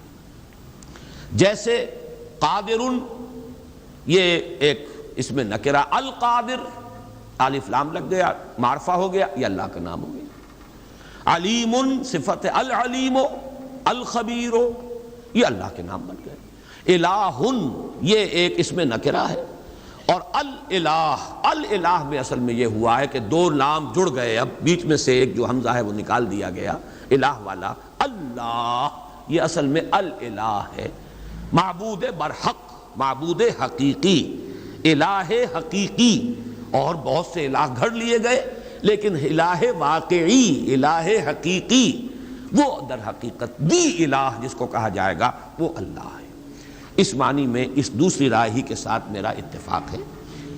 باقی یہ کہ یہ لفظ اس کا مادہ کیا ہے، یہ آج پھر میں سرسری طور پر آپ کو بتا دینا چاہتا ہوں کہ واقعہ یہ ہے کہ اللہ تعالیٰ کی ذات و صفات کے لیے اور اس کے ساتھ بندوں کے ذہنی، قلبی اور نفسیاتی جو ربط اور تعلق اور نسبت قائم ہو سکتے ہیں، ان سب کی تعبیر کے لیے اس سے زیادہ جامع مادہ کوئی ممکن نہیں تھا، اس لیے کہ عربی زبان میں الہ یا الہو اس کے معنی ہے عبادہ، الہ یا الہو عبادہ، کسی کی عبادت کی، تعلہ بھی آتا ہے، یہ باب تفاعل سے کسی کو معبود بنا لینا۔ پھر الہ یلہ آتا ہے دو معنی میں، الہ الفصیل الی امہ، کوئی جانور ہے، گائے ہے، اس کا بچڑا جو ہے آپ نے دور باندھا ہوا ہے تاکہ دودھ نہ پی جائے، کہیں اگر رسی کھل گئی تو جیسے وہ بے تابانہ دوڑتا ہے ماں کے تھنوں کی طرف، یہ جو اس کی کیفیت ہے، یہ ہے الہ یلہ۔ الہ الفصیل الی امہ، وہ بچہ جو ہے جو ماں سے جدا کر دیا گیا تھا، اس کو وہ دوڑا لپکا والہانہ انداز میں اپنی ماں کی طرف، تو الہ یلہ جو ہے لپکنا والہانہ انداز میں۔ پھر اسی کا ایک مفہوم ہے الہ کا تحیرہ، متحیر ہو گیا، کچھ سمجھ میں نہیں آ رہی۔ یہ بھی در حقیقت اللہ کی ذات کے بارے میں انسان جتنا غور کرے سوائے تحیر کے کچھ حاصل نہیں۔ یہ فلسفیوں کا جو آخری تصور ہو سکتا ہے اللہ کے بارے میں، غور و فکر کرنے والوں کا، سوچنے والوں کا، وہ یہ ہے کہ کس نقصد و نقصایت بحکمتی معمارہ، کچھ نہیں جان سکتے اس کے بارے میں ہم۔ تحیر کے سوا ہاتھ میں کچھ نہیں آتا۔ پھر ایک رائے یہ ہے کہ اس کا اصل مادہ ہے ولہ یلہ، واو جو ہے الف سے، حروف علت جو ہے آپ کو معلوم ہے یہ بدل جاتے ہیں، تو یہ ولہ یلہ ہے جس سے لفظ بنتا ہے والہانہ، انتہائی محبت، شدید محبت، والہانہ محبت۔ ایک رائے یہ ہے کہ یہ لاہ یلاہ سے ہے، لاہ احتجبہ، کسی چیز کا چھپ جانا، مخفی ہو جانا، لاہ یلوہ، کوئی شے چھپ گئی، مخفی ہو گئی، احتجبہ، تو یہ اللہ تعالیٰ کی ذات کہ جو اس اعتبار سے حجاب میں ہے، پردے میں ہے۔ اگرچہ بڑا پیارا جملہ ہے امام راضی کا، میں نے آپ کو بہت سے مواقع پر سنایا ہے، فَسُبْحَانَ الَّذِي احْتَجَبَ لِشِدَّةِ ظُهُورِهِ، پاک ہے وہ ذات جو چھپ گئی ہے اپنے ظہور کی شدت کی وجہ سے۔ جیسے سورج کو آپ دیکھ نہیں سکتے، آنکھیں چکا چاند ہو جائیں گی، آپ دیکھ نہیں سکتے، یہ نہیں کہ سورج چھپا ہوا ہے، سورج تو آیا ہے، آپ نہیں دیکھ سکتے، اس کے ظہور کی شدت اتنی ہے کہ آپ دیکھ نہیں سکتے، تاب نہیں لا سکتے۔ فَسُبْحَانَ الَّذِي احْتَجَبَ لِشِدَّةِ ظُهُورِهِ، پاک ہے وہ ذات جو پردے میں آ گئی ہے، چھپ گئی ہے، لیکن یہ چھپ جانا اس کا اپنے شدت ظہور کی وجہ سے، اس کے ظہور کی شدت اتنی ہے۔ اب یہ جو میں نے 5 استعمالات بتائے ہیں، لفظ الہ ان سب سے مشتق، ان سے مل کر بنا ہے۔ اب دیکھیے 3 ہیں اصل میں تصور معبود کے۔ عام لوگوں کا تصور معبود کیا ہے جو نہ فلسفی ہے نہ صوفی ہے، اس سے آگے اسے اٹھنے کا موقع ہی نہیں ملا، نہ فکری اعتبار سے، نفسیاتی اعتبار سے۔ عام آدمی ہے، محنت کرتا ہے، مزدوری کرتا ہے، ہل چلاتا ہے، کچھ اینٹیں ڈھوتا ہے، بہرحال اس کا بھی ایک تصور تو ہے۔ اس کا تصور کس سے ہے؟ اس کی احتیاجات ہوتی ہیں، اس کو تکلیفیں آ جاتی ہیں، اسے بیماری آ جاتی ہے، کسی کو وہ پکارتا ہے، کوئی میرا مددگار، کوئی ہے جو مجھے ان مصائب سے چھٹکارا دلا دے، کوئی ہے جس کی پناہ میں طلب کر سکوں، کوئی میرا مددگار ہے۔ یہ جو کسی کی طرف رجوع کرنا ہے اپنی احتیاج میں، اپنی مشکلات میں، یہ معبود کا ایک سب سے زیادہ جو پریمیٹو تصور ہے۔ ایک عام انسان کا تصور جو ہے وہ وہی ہے، جیسے بچہ اپنی والدہ کو سمجھتا ہے میری محافظ یہ ہے، مجھے دودھ یہ دیتی ہے، مجھے بچاتی یہ ہے۔ سب سے چھوٹا بچہ تو ظاہر بات ہے ماں کے سوا جانتا ہے کس کو ہے، وہ تو اسی کی چھاتیوں کی طرف لپکتا ہے، اس کی ساری ضرورت جو ہے وہ وہاں سے پوری ہو رہی ہے۔ اور اس کے بعد بھی جیسے جیسے ذہن کھلتا ہے پھر والدین ہیں، والد کا اس کو تصور حاصل ہوتا ہے، بھائیوں کا، بہنوں کا، کنبے کا، اپنے قبیلے کا۔ لیکن یہ جو ہے کہ اپنی ضروریات کے لیے کسی کی طرف رجوع کرنا، مدد کی ضرورت ہو تو کس کو پکاروں، کہیں کو ضرورت ہو تو کس سے جا کر درخواست کروں کہ میری ضرورت پوری کر دے، یہ ہے تصور کہ جو ایک عام انسان کا ہے، اور عبادت کا تقاضا اس میں ابھرتا ہے در حقیقت اس اعتبار سے۔ اس اعتبار سے تو وہ الہ الفصیل الی امہ، جیسے کہ بچہ لپکتا ہے ماں کی طرف، ایسے ہی فطرت انسانی میں ایک لپک موجود ہے، کسی ہستی کی طرف وہ لپکتا ہے اپنی دستگیری کے لیے، اپنی مدد کے لیے، اپنی مشکل کشائی کے لیے، اپنے مسائل کے حل کے لیے۔ یہ ہے تصور عوام کا۔ اس سے اوپر تصور فلاسفہ کا، اہل منطق کا، سوچتے چلے جائیں، غور و فکر کرتے چلے جائیں، ایک جگہ آ کر رکنا پڑتا ہے اور سوائے اس کے کچھ نہیں کہہ سکتے کہ کچھ نہیں سمجھ سکتے۔ اس کی ذات ما ورا، وراء الورا، وراء الورا، وراء الورا، ہمارے وہم سے، خیال سے، تصور سے، تخیل سے سب سے بعید، کوئی اس کا تصور نہیں، کوئی اس کے بارے میں ہم کچھ نہیں کہہ سکتے۔ ہمارے ہاں بھی متکلمین نے درجے قائم کیے ہیں ذات بحت صفات کے معاملے میں بھی وہ کہتے ہیں وہ صفات کا تصور بھی جو ہے اللہ کی ذات جو ہے در حقیقت اس سے بھی بہت بلند ہے کہ اس کے ساتھ کسی صفت کا بھی تصور کیا جائے، اس لیے کہ صفات میں سلبی صفات بھی ہیں، صفات میں انفعالی صفات بھی ہیں۔ اللہ خوش ہوتا ہے، اللہ ناراض ہوتا ہے، یہ انفعالی کیفیت ہے۔ آپ کے کسی دوست نے آپ کے لیے کوئی اچھا کام کیا تو آپ خوش ہوئے نا، یہ خوشی پیدا ہوئی ہے رد عمل کے طور پر کسی کے طرز عمل سے یا کسی شے کو دیکھ کر، یہ ایک انفعالی صفت ہے۔ آپ کو غصہ آتا ہے، اللہ غضبناک ہوتا ہے، غضب اللہ تعالی واہتز لہ العرش، اللہ غضبناک ہوتا ہے یہاں تک کہ اس کا تخت کانپنے لگتا ہے، لیکن یہ انفعالی کیفیت ہے۔ کسی نے کچھ آپ کا بگاڑا ہے، کسی نے بغاوت کی ہے، کسی نے توہین کی ہے، کسی نے آپ کے ساتھ کوئی ناروا معاملہ کیا ہے تو اس کے رد عمل میں یہ غضب پیدا ہوا۔ تو اس اعتبار سے ہمارے متکلمین بھی پہنچتے ہیں ذات بحت وہ تو صفات سے بھی گویا کہ معرہ، بالکل وہ ہر کیفیت سے انفعالی اور ان تمام چیزوں سے ماورا، لیکن بہرحال وہ تو ایک دور کی بات ہے۔ البتہ جیسے کہ میں نے عرض کیا ذات کے بارے میں سوائے تحیر کے اور کچھ حاصل نہیں، یہ فلاسفہ کا تصور ہے، وہ ذات جس کی کنہ سمجھ میں نہیں آ سکتی، جس کو کہ میں نے بارہا آپ کو سنایا ہے۔ حضرت ابوبکر صدیق رضی اللہ تعالی عنہ اور حضرت علی رضی اللہ تعالی عنہ دونوں کے مقولوں سے مل کر وہ ایک شعر بن جاتا ہے۔ حضرت علی کا ہے والبحث عن کنہ الذات اشراک، اور حضرت ابوبکر کی طرف منسوب ہے یہ قول کہ العجز عن درک الذات ادراک، اللہ تعالیٰ کی ذات کے ادراک سے عاجز ہو جانا ہی ادراک ہے، بس اس کے سوا ہم کچھ نہیں جان سکتے کہ اسے ہم نہیں جان سکتے۔ معلومم شد کہ ہیچ معلوم نہ شد، یہ بھی بہت بڑی معرفت ہوتی ہے کہ آدمی کو معلوم ہو جائے کہ میرے علم کی رسائی بس یہیں تک ہے، اس سے آگے نہیں ہے۔ یہ سب سے بڑی معرفت یہ ہے، انسان کو معلوم ہو کہ میں کہاں تک پہنچ سکتا ہوں، کہاں سے آگے میری رسائی نہیں ہے۔ اس اعتبار سے العجز اندر کی ذات ادراک، اللہ کی ذات کے ادراک سے عاجز ہو جانا ہی ادراک ہے۔ والبحث عن کنہ الذات اشراک، اور اللہ کی ذات میں کوئی کنہ میں اس کی اگر آپ ماہیت کو سمجھنے کی کوشش کریں گے تو شرک میں مبتلا ہو جائیں گے، اس لیے کہ کوئی نہ کوئی نقشہ ذہن میں جمائیں گے اور وہ نقشہ اس ذات کا ہے ہی نہیں، وہ آپ کے ذہن میں آ ہی نہیں سکتا، تو یہ تو کوئی آپ کا اپنا ڈرا کیا ہوا نقشہ ہے، آپ کے اپنے ذہن کا تراشیدہ خدا ہے۔ می تراشد فکر ماں ہر دم خدا وندے دیگر، میرا فکر تو ہر وقت ایک نیا خدا بناتا رہتا ہے اپنے ذہنی سطح کے مطابق۔ ہر شخص کی ذہنی سطح علیحدہ ہے، پھر یہ کہ ہر شخص کی ذہنی سطح میں تبدیلی آ رہی ہے، ارتقاء ہو رہا ہے، تو اگر تو اپنے ذہن سے خدا کو بنانا ہے تو وہ تو ہر لحظہ ایک نیا خدا بنا لیں گے آپ، اس لیے کہ آج آپ کی ذہنی سطح کچھ اور تھی اور کل کچھ اور ہوگی۔ اس اعتبار سے والبحث عن کنہ الذات اشراک، یہ تحیر الہا، تحیر ہو جائے۔ اور ایک ہے توحید صوفیہ کی، لا مقصود الا اللہ، لا محبوب الا اللہ، لا مطلوب الا اللہ، یہ ہے در حقیقت محبوب ہونے کا تصور، والہانہ محبت اللہ سے، جس کو قرآن کہتا ہے والذین آمنوا اشد حبا للہ۔ اب یہ کہہ دینا آسان ہے، لیکن یہ کہ اس محبت کی تو کوئی اگر رمز شناسی بھی جو ہے انہی کو ہوگی جنہیں کوئی نہ کوئی اس کی کوئی تجربہ ہوا ہو، ورنہ یہ ہے کہ ذہناً مان لینا، عقلاً مان لینا، یہ کچھ اور شے ہے۔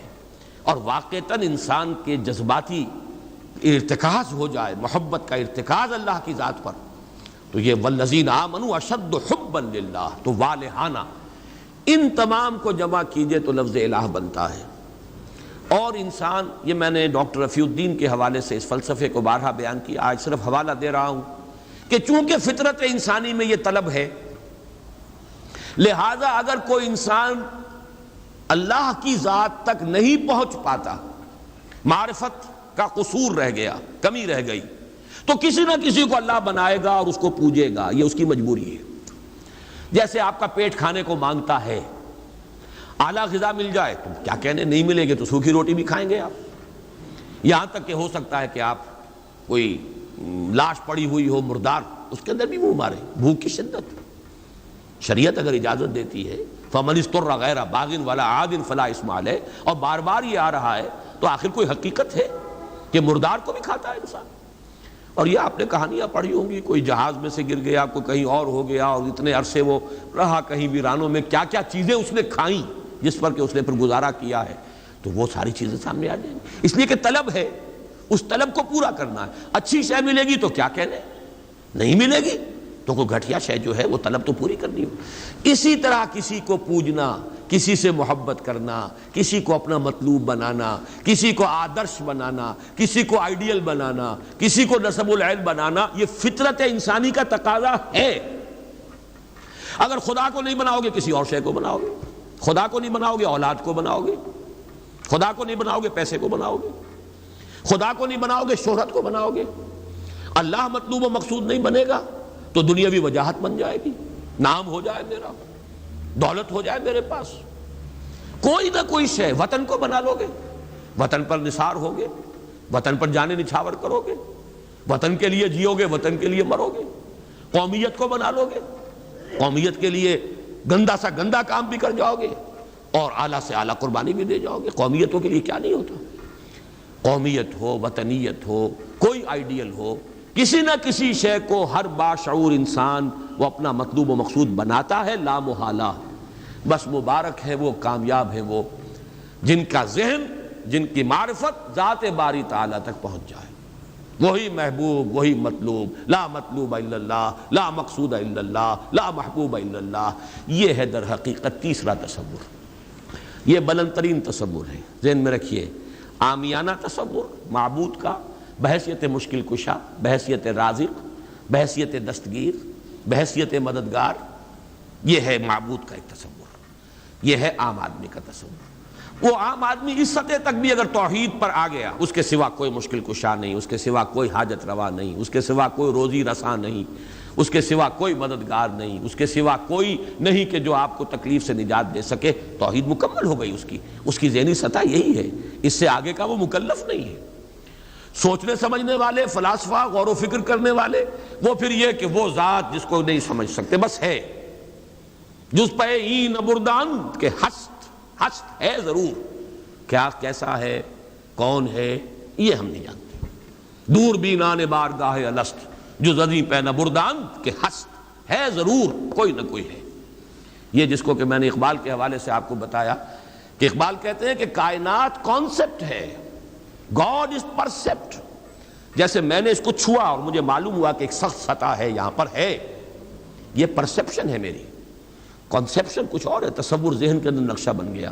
خدا کا تصور ہم قائم نہیں کر سکتے، لیکن خدا کے ساتھ ہمارا جو باطنی رشتہ ہے کہ اندر محسوس ہوتا ہے کہ ہے، جس کی مثال بھی میں نے دی تھی، بعض حضرات کے شاید علم میں نہ ہو، کہ جیسے میں اس وقت اس دیوار کو دیکھ رہا ہوں تو ایک تصور میرے ذہن میں قائم ہوا، دیوار اتنی لمبی ہے، اتنی چوڑی ہے، اتنی اونچی ہے، یہ دیوار جو ہے سفید رنگ اس پر ہوا ہے، میں نے ایک تصور قائم کر لیا۔ فرض کیجئے کہ میں اندھا ہوں، میں نہیں دیکھ سکتا، میں جاتا ہوں اور ہاتھ لگا کر دیکھتا ہوں دیوار ہے، کتنی لمبی ہے مجھے نہیں پتا، اس لیے کہ وہ کانسیپٹ تو صرف میرے اس ٹچ سے نہیں ہو گیا، یہ تو ایک یک رخا، ایک ون سائیڈڈ میرا اس وقت ایک پرسیپشن ہے، لیکن ہے، یہ میں جس زور سے کہوں گا ہے، دیوار ہے۔ تو ذات باری تعالیٰ کے لیے بس انسان کے پاس یہی ہے کہ ہے، دور بینان بارگاہ الست جس پہ این بردان کہ ہست، بس یہ ہست ہے، باقی کیا ہے، کیسا ہے، یہ ویسے تو ہم بہرحال مسلمان ہونے کے ناطے اللہ کو ہم مانتے ہیں اسماء و صفات کے ساتھ، تو ہم اس کی صفات کو مانتے ہیں، لیکن تجزیہ کیجئے تو صفات کے بارے میں بھی ہمیں کیا پتا ہے؟ اللہ دیکھتا ہے، کیسے دیکھتا ہے یہ تو نہیں پتا، کتنا دیکھتا ہے یہ بھی ہمیں نہیں پتا، یعنی اس کی بھی اصل حقیقت جو ہے دیکھنے کی وہ تو ہمیں نہیں معلوم۔ اللہ کی کوئی ایسی آنکھیں تو نہیں جس سے وہ دیکھتا ہو، ہمارا دیکھنا تو روشنی کا محتاج ہے، روشنی ہو تو ہم دیکھ سکیں گے، کیا اللہ کا دیکھنا بھی کسی شے کا محتاج ہے؟ قطعاً نہیں۔ تو ہم تصور کیجئے اللہ کا دیکھنا کیا ہے، کچھ نہیں معلوم، ہمیں یہ معلوم ہے وہ دیکھتا ہے، ہمیں یہ معلوم ہے علی کل شیء قدیر، قدرت کتنی ہے اس کی، قدرت کی شان کیا ہے، کیا معلوم ہے؟ تو معلوم یہ ہوا کہ صفات کے بارے میں بھی تجزیہ کریں تو ہمارے ہاتھ پلے ہے کیا؟ وہ سوائے اس کے کہ ہم ایک صفت، اس کی ایک مبہم کیفیت کو جانتے ہیں، وہ سمیع ہے، وہ بصیر ہے، وہ خبیر ہے، وہ قدیر ہے، وہ الحی ہے، وہ القیوم ہے، لیکن اس کی زندگی، ہمارا تو زندگی کا تصور اعلیٰ ترین زندگی تو ہمارے پاس ہے مخلوقات میں سے، اس زندگی کے ساتھ 100 طرح کی لیمیٹیشنز ہیں، 100 طرح کی مجبوریاں ہیں، لیکن یہ کہ کیا اللہ تعالیٰ کی زندگی بھی اس زندگی پر قیاس کی جا سکتی ہے؟ معاذ اللہ۔ تو معلوم یہ ہوا کہ اللہ تعالیٰ کی ذات کے بارے میں تحیر کے سوا کچھ نہیں۔ تیسرا ہے تصور جو سب سے بلند ہے، وہ محبوب حقیقی، مطلوب اصلی، لا مطلوب الا اللہ، لا مقصود الا اللہ۔ ایک چوتھا تصور ہے، وہ میں بعد میں عرض کروں گا۔ بہرحال قل هو اللہ احد، اب یہاں لفظ احد پر آئیے، اس لفظ کو بھی نوٹ کیجئے۔ ویسے تو عام خیال یہ ہے کہ یہ وحد ان کی بدلی ہوئی شکل ہے، چنانچہ عام رائے یہ ہے کہ احد اور واحد ہم معنی ہیں۔ اکثر مفسرین نے اردو میں جو ترجمے کیے مترجمین نے، وہ کہو اللہ، وہ اللہ ایک ہے، اگرچہ اس پر خاصا اعتراض وارد ہوتا ہے۔ وہ بھی اللہ کو ایک مانتے تھے، صرف اس کے ساتھ کسی اور کو ایڈ کر لیا تھا، اس اللہ کو تو دو نہیں مانتے تھے۔ وہ جو بڑا اللہ تھا وہ تو ان کے نزدیک بھی ایک ہی تھا، اور ایک تو ہر شے ایک ہوتی ہے، جو معبود ہے 10 تو ان میں سے بھی ہر ایک اپنی جگہ پر تو ایک ہے، ایک کمپوزڈ ایک اس کا وجود ہے۔ لیکن بہرحال چونکہ اکثر و بیشتر رائے یہ ہے کہ احد اور واحد تقریباً ہم معنی ہے، ترجمہ کیا گیا کہہ دو وہ اللہ ایک ہے، اور یہ کہ وحد ہی کی بدلی ہوئی شکل احد ہے، یہ تو ہے تقریباً بالعموم جو رائے ہے۔ لیکن میرے علم میں آج ہی یہ بات آئی ہے، اور وہ میں آپ تک بھی منتقل کر رہا ہوں۔ امام راغب اصفہانی، ظاہر بات ہے لغت کے تو بہت بڑے امام ہیں، اور مفردات القرآن پر ان کی کتاب جو ہے مارکۃ الآراء ہے مشہور، انہوں نے اسے علیحدہ مادہ قرار دیا ہے۔ احد ان کو الف ہا دال علیحدہ لائے، شروع میں الف کی تختی میں لائے، وحد ان کے ساتھ شامل نہیں کیا۔ معلوم ہوا کہ یہ ایک اپنی جگہ پر ایک مستقل مادہ ہے ان کے نزدیک، یہ وحد سے اس کا تعلق نہیں، بلکہ احد اپنی جگہ پر ایک مستقل علیحدہ مادہ ہے، اور اسی اعتبار سے انہوں نے اسے وحد سے علیحدہ کر کے الف کی تختی کے اندر لیا ہے۔ اب اس کا جہاں تک استعمالات ہیں، اس میں بھی اتفاق ہے، 3 اس کے استعمالات ہیں۔ سب سے زیادہ استعمال اس لفظ کا ہوتا ہے نفی مطلق کے لیے، کمرے میں کوئی نہیں ہے، ایک بھی نہیں ہے، جب یہ کہنا ہو تو احد کا لفظ آئے گا، ما فی احد، کوئی نہیں ہے، ایک بھی نہیں ہے، اکیلا۔ اسی معنی میں قرآن مجید میں یہ لفظ بہت مرتبہ آیا ہے، خاص طور پر آپ سورہ کہف کو اگر دیکھیں گے، لا یشرک فی حکمہ احدا، اللہ اپنے حکم اور اپنے اختیار میں کسی کو نہیں شریک کرتا، کسی ایک کو بھی نہیں کرتا، یعنی یہ نفی میں مبالغے کے لیے یہ لفظ استعمال ہوتا ہے۔ اور سورت ختم بھی ہوئی ہے، فمن کان یرجو لقاء ربہ فلیعمل عملا صالحا ولا یشرک بعبادۃ ربہ احدا۔ احد کا اکثر و بیشتر استعمال عربی زبان میں نفی مطلق، کوئی نہیں، کوئی بھی نہیں، ایک بھی نہیں، جب اس کو کہنا ہو تو لفظ احد کا سہارا لیا جاتا ہے۔ یا پھر یہ لفظ آتا ہے مضاف یا مضاف الیہ ہو کر، جیسے عشرات کے ساتھ آئے گا، احد عشر کوكبا، یا احد و عشرون جمع کر کے، یہ گنتی کے ساتھ یہ مضاف ہو رہا ہے۔ اور یا یہ کہ جیسے کہ مضاف الیہ ہوتا ہے، فاما احدکما فیسقی ربہ خمرا، حضرت یوسف علیہ السلام نے فرمایا تھا، ان 2 نوجوان جو داخل ہوئے تھے جیل میں ان کے ساتھ، انہوں نے اپنے اپنے خواب بیان کیے، تم میں سے، تم 2 میں سے ایک، احدکم، جیسے کہ حدیث میں آتا ہے لا یؤمن احدکم حتی یحب لنفسہ، حتی یحب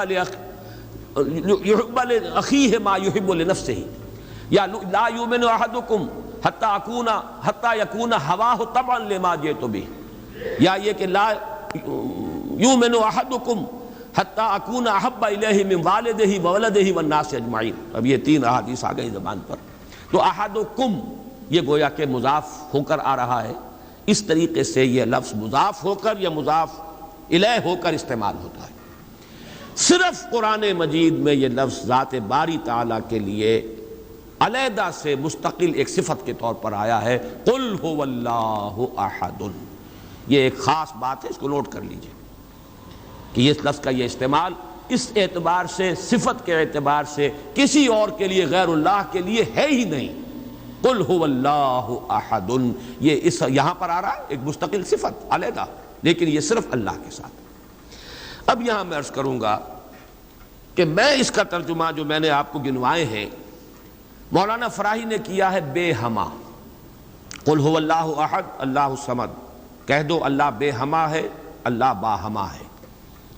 اصلاحی صاحب ان کے شاگرد ہیں، انہوں نے ترجمہ کر دیا ہے۔ بے ہما کا ترجمہ کہہ دو اللہ سب سے الگ ہے اور اللہ سب کے ساتھ ہے۔ صمد اللہ سب کے ساتھ ہے، باہما اور احد بے ہما اللہ سب سے الگ ہے۔ عام طور پر اردو مترجمین، شیخ الہند کو بھی میں نے دیکھا، مولانا اشرف علی تھانوی رحمہم اللہ دونوں کو دیکھا، کہہ دو اللہ ایک ہے۔ لیکن یہ کہ بہرحال میرا مزاج، میرا ذوق اس ترجمے کو قبول نہیں کرتا۔ واحد اور ہے، احد اور ہے، یہ شان ہی علیحدہ ہے۔ اس لفظ کو واحد کے بالکل برابر کر دینا کم سے کم میرا ذوق اسے قبول نہیں کرتا۔ ویسے قرآن میں وہ لفظ بھی آیا اللہ کے لیے، الواحد القہار، للہ الواحد القہار، واحد ہے، الواحد ہے، لیکن احد یہ شے ہی اور ہے۔ بہت قریب گئے ہیں مولانا مودودی، وہ لفظ لائے ہیں، کہہ دو اللہ یکتا ہے۔ یکتا کا لفظ میرے نزدیک بہت قریب کی تعبیر ہے، لیکن میں اس کو ایک خاص، میرا چونکہ اپنی ایک رائے ہے، اس کے اعتبار سے اس کا میں ترجمہ کر رہا ہوں، کہہ دو اللہ اکیلا ہے۔ اکیلا وہ ہے جس کے ساتھ کوئی نہیں۔ اکیلا کس اعتبار سے؟ یہ ہے اصل میں وہ نقطہ۔ اللہ ایک تو اس اعتبار سے اکیلا ہے کہ وہ صرف ایک اکیلا واحد معبود ہے اور کوئی معبود اس کے ساتھ نہیں۔ سورہ کافرون کے ساتھ جب آپ جوڑیں گے تو یہ تصور نمایاں ہو کر سامنے آئے گا۔ میرا اللہ وہ اللہ ہے جو اکیلا ہے، اس کے ساتھ کوئی اور الہ نہیں ہے۔ لا الہ الا اللہ، اللہ کے سوا کوئی معبود نہیں۔ یہ در حقیقت مفہوم بنا قل هو اللہ احد۔ بات وہی ہے جو لا الہ الا اللہ میں کہی گئی ہے، لیکن یہ کہ یہاں پہ اسلوب بدل گیا، قل هو اللہ احد، وہ اکیلا ہے، کوئی اس کے ساتھ نہیں۔ لیکن اسی کا ایک انتہائی بلند مقام ہے۔ مقام وہ خطرناک ہے، عام لوگوں کی ذہن سے ذرا بلند تر، اسی لیے عوام اس کے بارے میں مغالطوں میں مبتلا ہوتے ہیں۔ اور آج کل کا ہمارا ایک بہت بڑا طبقہ چونکہ زیر اثر ہے کچھ ایسے مفکرین کے کہ جن کا ذوق وہ نہیں تھا جو اس سطح کا ہو جو میں ابھی عرض کر رہا ہوں، لہذا وہ اسے شرک سے بھی تعبیر کر بیٹھتے ہیں، اور وہ ہے توحید وجودی۔ وہ اکیلا ہے، اکیلا ہی مانی کہ وجود حقیقی صرف اس کا ہے۔ یہ توحید وجودی جس کو میں تفصیل سے بیان کر چکا ہوں سورہ حدید میں، هو الاول والآخر والظاہر والباطن، وہی پہلا، وہی آخر، وہی ظاہر، وہی باطن، وہی وہ، اور کوئی ہے ہی نہیں۔ جو نظر آ رہے ہیں حقیقت میں نہیں ہے۔ کل ما فی الکون وہم او خیال او عکوس فی المرایا او ظلال، کل جو کچھ نظر آتا ہے موجودات میں یہ وہم ہے یا خیال ہے، یا جیسے شیشے میں عکس نظر آتا ہے، آپ ادھر کھڑے ہیں ادھر بھی نظر آ رہے ہیں، وہاں تو کوئی نہیں ہے، ادھر ہی ادھر ہے جو ہے، وہ جو کوئی نہیں ہے وہاں نظر تو آ رہا ہے۔ اور عکوس فی المرایا او ظلال، یا سایہ ہے، درخت کی شاخ اوپر ہے، سایہ نیچے پڑ رہا ہے، سایہ کا کوئی وجود نہیں، لیکن نظر تو آ رہا ہے۔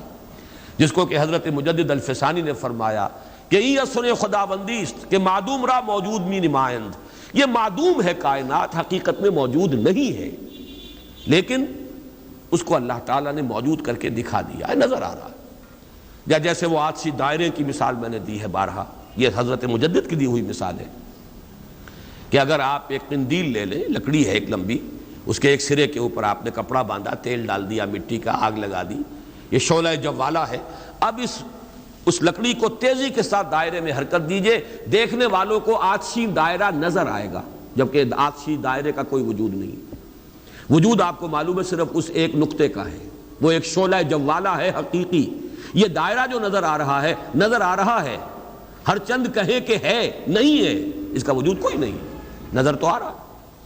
تو اپیئرنس اینڈ ریئلٹی، یہ بڑی مارکت الآرا کتاب ہے فلسفے کی، یہ در حقیقت جو کچھ نظر آ رہا ہے یہ ایک سراب ہے، حقیقت یہ نہیں ہے۔ حقیقی وجود صرف اللہ کا، اس کو میں یعنی وجود کے اعتبار سے توحید وجودی، یعنی میں نے جو ابھی گنوایا تھا، لا معبود الا اللہ، لا مطلوب الا اللہ، لا مقصود الا اللہ، لا محبوب الا اللہ، لا موجود الا اللہ، یہ وہ توحید وجودی ہے۔ شاہ ولی اللہ دہلوی رحمۃ اللہ علیہ فرماتے ہیں کہ یہ ہے توحید کی بلند ترین منزل، اور یہاں آ کر وحدت الوجود اور وحدت الشہود ایک ہو جاتے ہیں، ان میں کوئی فرق نہیں، تعبیر کا فرق ہے۔ چونکہ میری یہ رائے ہے، لیکن یہ فلسفے کا مسئلہ ہے، میں اس کو بیان نہیں کرنا چاہتا۔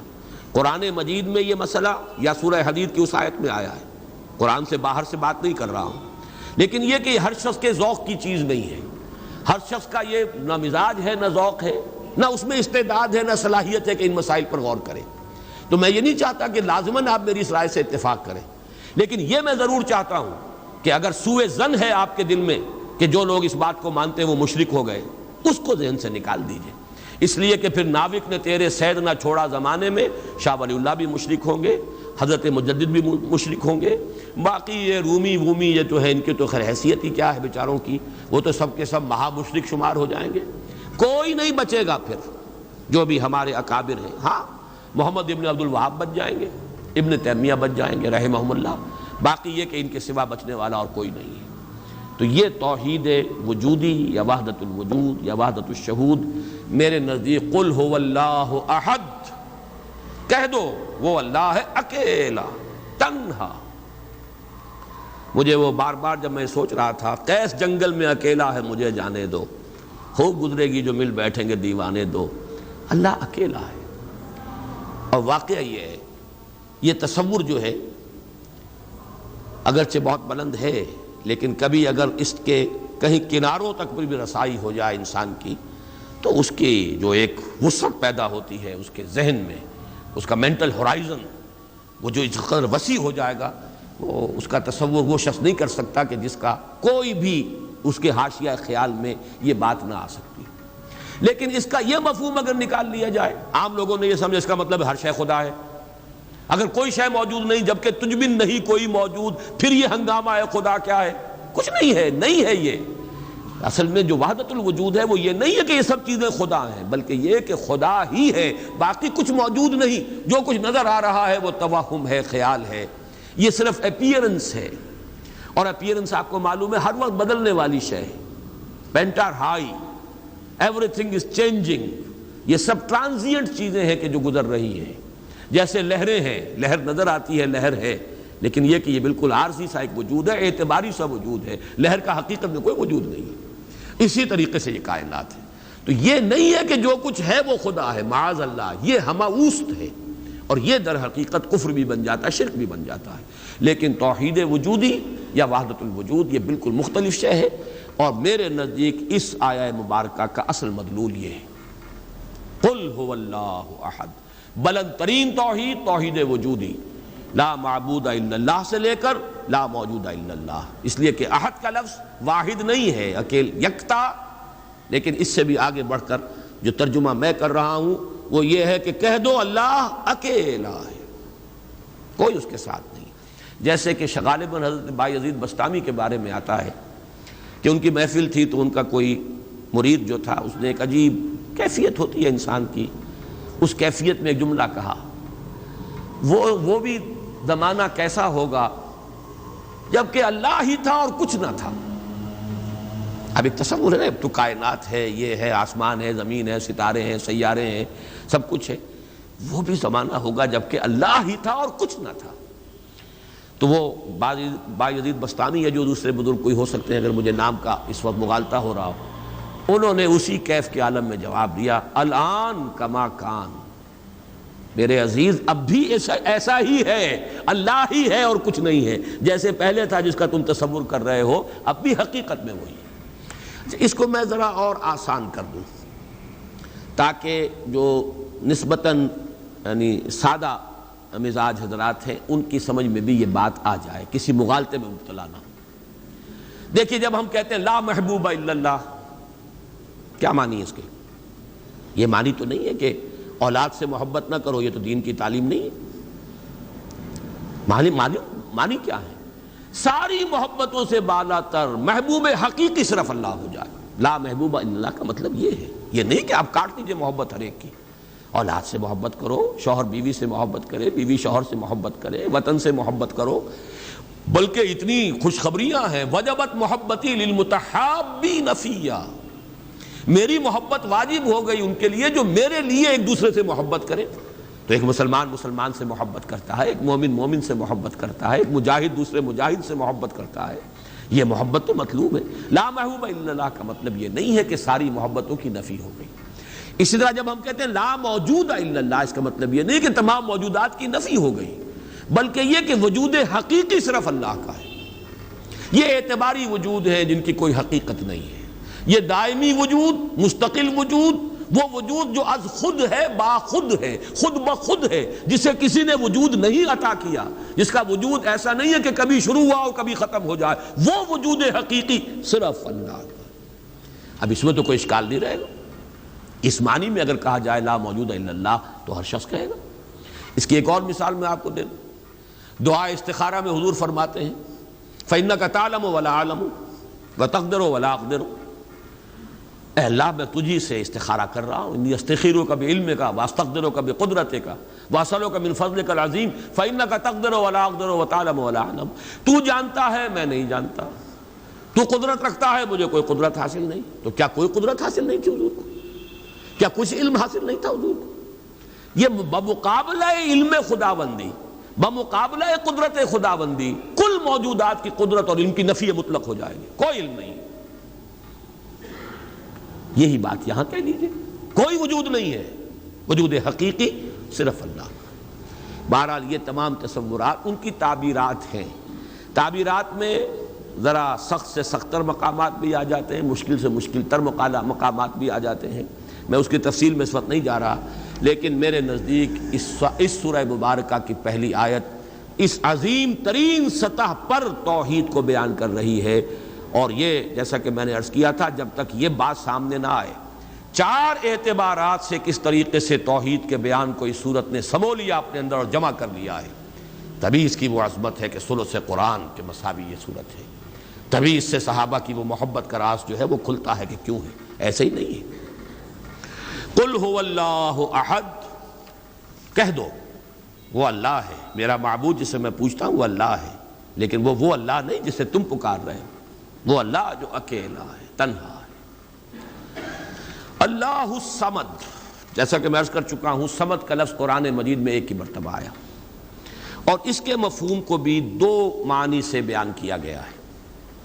ایک تو چونکہ ایک مرفوع روایت بھی امام راضی لے کر آئے ہیں، روی عن ابن عباس رضی اللہ تعالی عنہما، کہ حضور سے پوچھا گیا اللہ کا صمد ہونا کیا معنی ہے اس کے، تو آپ نے فرمایا هو السید الذی یصمد الیہ فی الحوائج۔ اصل میں یہ صمد جو ہے عربی زبان میں یہ ہوتا تھا کسی چٹان، مضبوط چٹان کی طرف جس کو پشت پر رکھ لیا جائے تو دشمن سے مقابلے میں انسان کو سہولت ہوتی ہے۔ اگر آپ جیسے کہ وہ حضرت عمر کا بھی واقعہ بیان ہوتا ہے، بعض حضرات تو اس کو نہیں مانتے لیکن اکثر لوگ مانتے ہیں کہ مسجد نبوی میں خطبہ دے رہے تھے حضرت عمر، اور اس وقت شام کے ایک محاذ پر جنگ بھی ہو رہی تھی۔ اس وقت حضرت ساریہ جو امیر الجیش تھے وہ کوئی غلطی کر رہے تھے، اسٹریٹجک مسٹیک ہو رہی تھی کہ انہوں نے پوزیشن ایسی لے لی تھی کہ جو غلط تھی جنگی تدبیر کے اعتبار سے۔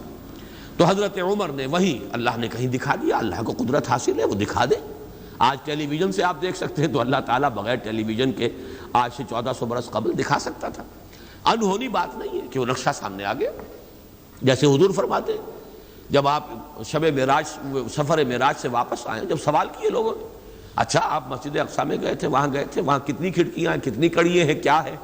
تو اب حضور ایک دفعہ چونکے کہ اب یہ میں نے کوئی کھڑکیاں تو نہیں گنی وہاں پر، لیکن یہ کہ اگر مجمع میں آپ نہ بتا سکتے تو تالیاں پڑ جاتی۔ اس وقت اللہ نے فوراً وہ جو ہے لا کر سامنے کھڑا کر دیا وہ نقشہ، اور حضور دیکھ دیکھ کر بیان کرتے رہے یہ ایسا ہے ایسا ہے۔ تو یہ تو در حقیقت بالکل اللہ کی قدرت سے ہرگز کوئی اس میں بعد نہیں ہے۔ تو حضرت عمر نے وہی فرمایا ہے اور صحابہ نے سنا ہے، یا ساریۃ الجبل، یا ساریۃ الی الجبل، اے ساریہ کیا غضب کر رہے ہو، غلطی کر رہے ہو، پہاڑ کی طرف جاؤ، پہاڑ کو پشت پر رکھو۔ پہاڑ پشت پر ہو تو آپ پشت کی طرف سے اب محفوظ ہو گئے، آپ یکسو ہو کر سامنے سے دشمن کا مقابلہ کر سکتے، اور اگر اندیشہ رہے کہ کہیں پیچھے سے کوئی حملہ آور نہ ہو جائے تو وہ توجہات جو ہیں وہ منقسم رہیں گی۔ بہرحال یہی معاملہ ہے صمد کا، وہ ہستی جس کی طرف رجوع کیا جائے، جس کو پناہ گاہ سمجھا جائے، جس کی طرف اپنی مشکلات کے اندر رجوع کیا جائے، اور اس اعتبار سے پھر وہی مطلوب بن جاتا ہے، وہی مقصود بن جاتا ہے، وہی محبوب بن جاتا ہے، اسی کی عزت کی جاتی ہے، اسی کی تکریم ہوگی، اسی کا اعزاز ہوگا، اس کے سامنے انسان جو ہے وہ اپنے آپ کو جھکائے گا، جس بڑے بڑے سردار. تو یہ سمد جو ہے اس معنی میں، اور ایک سمد وہ شے ہے جس کو کھوکھلی نہ ہو، لا جوف لہو، بہت مضبوط اپنی جگہ پر توانا چٹان. ایک تو وہ چٹان ہے جو کھوکھلی ہے، لیکن یہ کہ ایک چٹان وہ ہے جو مضبوط اور بالکل سالڈ چٹان ہے. ان دونوں اعتبارات سے اللہ الصمد کا ترجمہ اب مولانا فراہی، مولانا اصلاحی صاحب کا تو یہ ہوا کہ اللہ تعالی با ہما ہے، ذات میں بے ہما، کسی سے اس کا کوئی تعلق نہیں، یکتا بلکہ اکیلا. لیکن یہ نہیں ہے کہ مخلوق سے منقطع ہے، مر گئے ہم انہیں خبر نہ ہوئی، یا یہ ہے کہ مخلوق کی دعائیں نہ سنتا ہو، مخلوق کی حاجت روائی نہ کرتا ہو. نہیں، سب کا ملجا وہی ہے، سب کا ماوا وہی ہے، سب کے لیے پناہ گاہ وہی ہے، سب کی حاجت روائی کرنے والا وہی ہے. تو وہ اللہ صمد ہے. یہ دو احد اور صمد جو ہے اس نے جڑ کر اصل میں اسی طریقے سے ایک تصور کو مکمل کیا ہے، جیسا کہ آیت الکرسی میں اللہ لا الہ الا ہو الحی القیوم، الحی اور القیوم، الحی از خود زندہ، زندہ جاوید، اور قیوم باقی پوری کائنات کو تھامے ہوئے، سنبھالے ہوئے. پوری موجودات کا یہ سارا سلسلہ یہ محتاج ہے اللہ کا. اس کی میں نے پہلے بیان کی ہے، بہترین تمثیل وہ ہے جو مولانا مناظر حسن گیلانی رحمۃ اللہ علیہ نے دی ہے. ربط الحادث بالقدیم کی مثال، اللہ کی ذات اور اس کائنات کے درمیان ربط اور تعلق کیا ہے. انہوں نے مثال دی ہے کہ آپ اپنے ذہن میں نقشہ قائم کیجئے، تاج محل کا نقشہ، جس نے تاج محل دیکھا ہو. چلیے آپ نے مینار پاکستان دیکھا، مینار پاکستان کا تصور کیجئے، ذہن میں نقشہ قائم کیجئے. یہ ذہن میں جو نقشہ قائم ہوا ہے، آپ اس کے اوپر بھی ہیں، باہر بھی ہیں، اندر بھی ہیں، پیچھے بھی ہیں، نیچے بھی ہیں، آپ ہی آپ ہیں، وہ تو اس کا وجود ہی کوئی نہیں، لیکن ہے ذہن کے اندر ایک تصور قائم ہے اس وقت. اور یہ تصور اسی وقت تک قائم رہے گا جب تک کہ آپ کے ذہن کا ارتکاز ہے، توجہ اس پر ہے، توجہ ہٹی نہیں کہ اس کا کوئی وجود ہے ہی نہیں، وجود ختم. بالکل یہی معاملہ اس کائنات کا، یہ سارا سلسلہ اس کا قیوم اللہ ہے، تھامے ہوئے، اسی کی توجہ، اسی کی عنایت، اسی کی ربوبیت، اسی کی خبرگیری، اسی کی تدبیر، یہ سب اس کو تھامے ہوئے. تو اپنی ذات میں الحی، کائنات کے لیے القیوم، اسی طرح اپنی ذات میں الاحد، اکیلا، تنہا، بے ہما، اور پوری کائنات اور جملہ موجودات کے لیے الصمد، اسی کی طرف رجوع، اسی کی طرف توجہ، وہی مطلوب، وہی مقصود، وہی محبوب، وہی حاجت روا، وہی مشکل کشا. اس اعتبار سے اس میں توحید عملی آ گئی. اسی سے مانگو، اسی سے پناہ طلب کرو، اسی کی طرف توجہ کرو. انی وجہت وجہی للذی فطر السماوات والارض، اسی سے لو لگاؤ، اسی سے حاجت روائی کے لیے سوال کرو، اسی کے سامنے مشکلات پیش کرو. یہ جو ہے پھر اسی کی عبادت کرو، اسی کی اطاعت کرو، اسی کی بندگی کرو، اسی کی توقیر کرو، اسی کی تعظیم کرو. یہ تمام چیزیں کہ جو عمل میں آ جائیں گی وہ توحید وجودی، یہ توحید عملی. قل هو اللہ احد اللہ الصمد. تیسری آیت میں ہے توحید ذاتی، لم یلد ولم یولد. میں شرک کے مختلف اقسام کے ضمن میں جو 6 کیسٹ ہیں، اللہ کا شکر ہے بہت دنیا میں عام ہوئے ہیں، اس میں یہ تقسیم بیان کر چکا ہوں. شرک فی الذات، شرک فی الصفات، اور شرک فی العمل یا شرک فی الحقوق. یہ 3 شرک ہیں. شرک فی العبادت، یہ تیسری جو نوعیت ہے، اس کے لیے شرک فی الحقوق بھی کہا جا سکتا ہے. اسی کا حق ہے کہ اس کی عبادت کی جائے، اور اسی کو اس کو شرک عملی بھی کہہ سکتے ہیں. بہرحال شرک عملی کی جڑ کاٹ دی اللہ الصمد. پہلا جو توحید کا درجہ ہے وہ بہت بلند ہے، بہت اونچا ہے. یہ حکماء اور فلاسفہ کی بھی چوٹی کے لوگ، جہاں حکمت اور تصوف دونوں چیزیں جا کر جڑ جاتی ہیں، وہ ایک مقام ہے. خالص فلسفہ بھی انسان کو کہیں نہیں لے کے جاتا، اور عقل اور فکر کی بلندی نہ ہو تو تصوف بھی محض نفسیاتی ریاضتیں بن کر رہ جاتی ہیں، سائیکولوجیکل ایکسرسائزز کے سوا کچھ نہیں رہتا. اصل تصوف جس کا میں قائل ہوں وہ ہے کہ جو فکر اور فلسفے کی بھی انتہا ہو، اور پھر اس کے ساتھ یہ جو اللہ کے ساتھ انسان کا قلبی، ذہن اور قلب دونوں کے اتحاد کے ساتھ اللہ کے ساتھ ایک رابطہ. بہرحال تو یہاں جو تیسرا شرک ہے، اور جو ہمارے اس شرک کے بیان میں آتا ہے نمبر 1 پر، بدترین شرک، شرک فی الذات. اس کی بدترین صورت، فلسفیانہ صورت تو وہ ہے ہماوست، اللہ ہی نے اس کائنات کا روپ دھار لیا ہے۔ برف تھا پگھل کر پانی بن گیا، اللہ تھا اس نے ہی اس کائنات کا روپ دھار لیا۔ اب اللہ کہاں ہے؟ یہی کائنات اللہ ہے۔ اللہ پانی تھا وہی تو بھاپ بن گیا، اب پانی کہاں ہے؟ یہ بھاپ ہی تو پانی ہے۔ ایک یہ شکل ہے، یہ بدترین صورت ہے شرک فی الذات کی، یہ ہے وہ ہماوست، یہ جس میں کہ ہر شے خدا بن گئی، اس لیے کہ خدا ہی نے در حقیقت یہ صورت اختیار کر لی۔ یا پھر مذہبی میدان میں یہ شرک آیا ہے اللہ کے لیے بیٹا بیٹی۔ بیٹا بیٹی ایک تو یہ سمجھے اولاد جو ہے وہ جز ہوتا ہے۔ اولاد کیا ہے؟ باپ کا ایک نطفہ ہے، اسی سے تو اسی نے ڈیولپ ہو کر ایک شکل اختیار کی ہے نا۔ اور پھر وہ کفو ہوتا ہے برابر کا، سید باپ ہے تو بیٹا بھی تو سید ہی ہوا نا، مغل باپ ہے تو بیٹا بھی مغل ہے، اسی طریقے سے گھوڑا ہے تو بیٹا بھی گھوڑا ہی ہے۔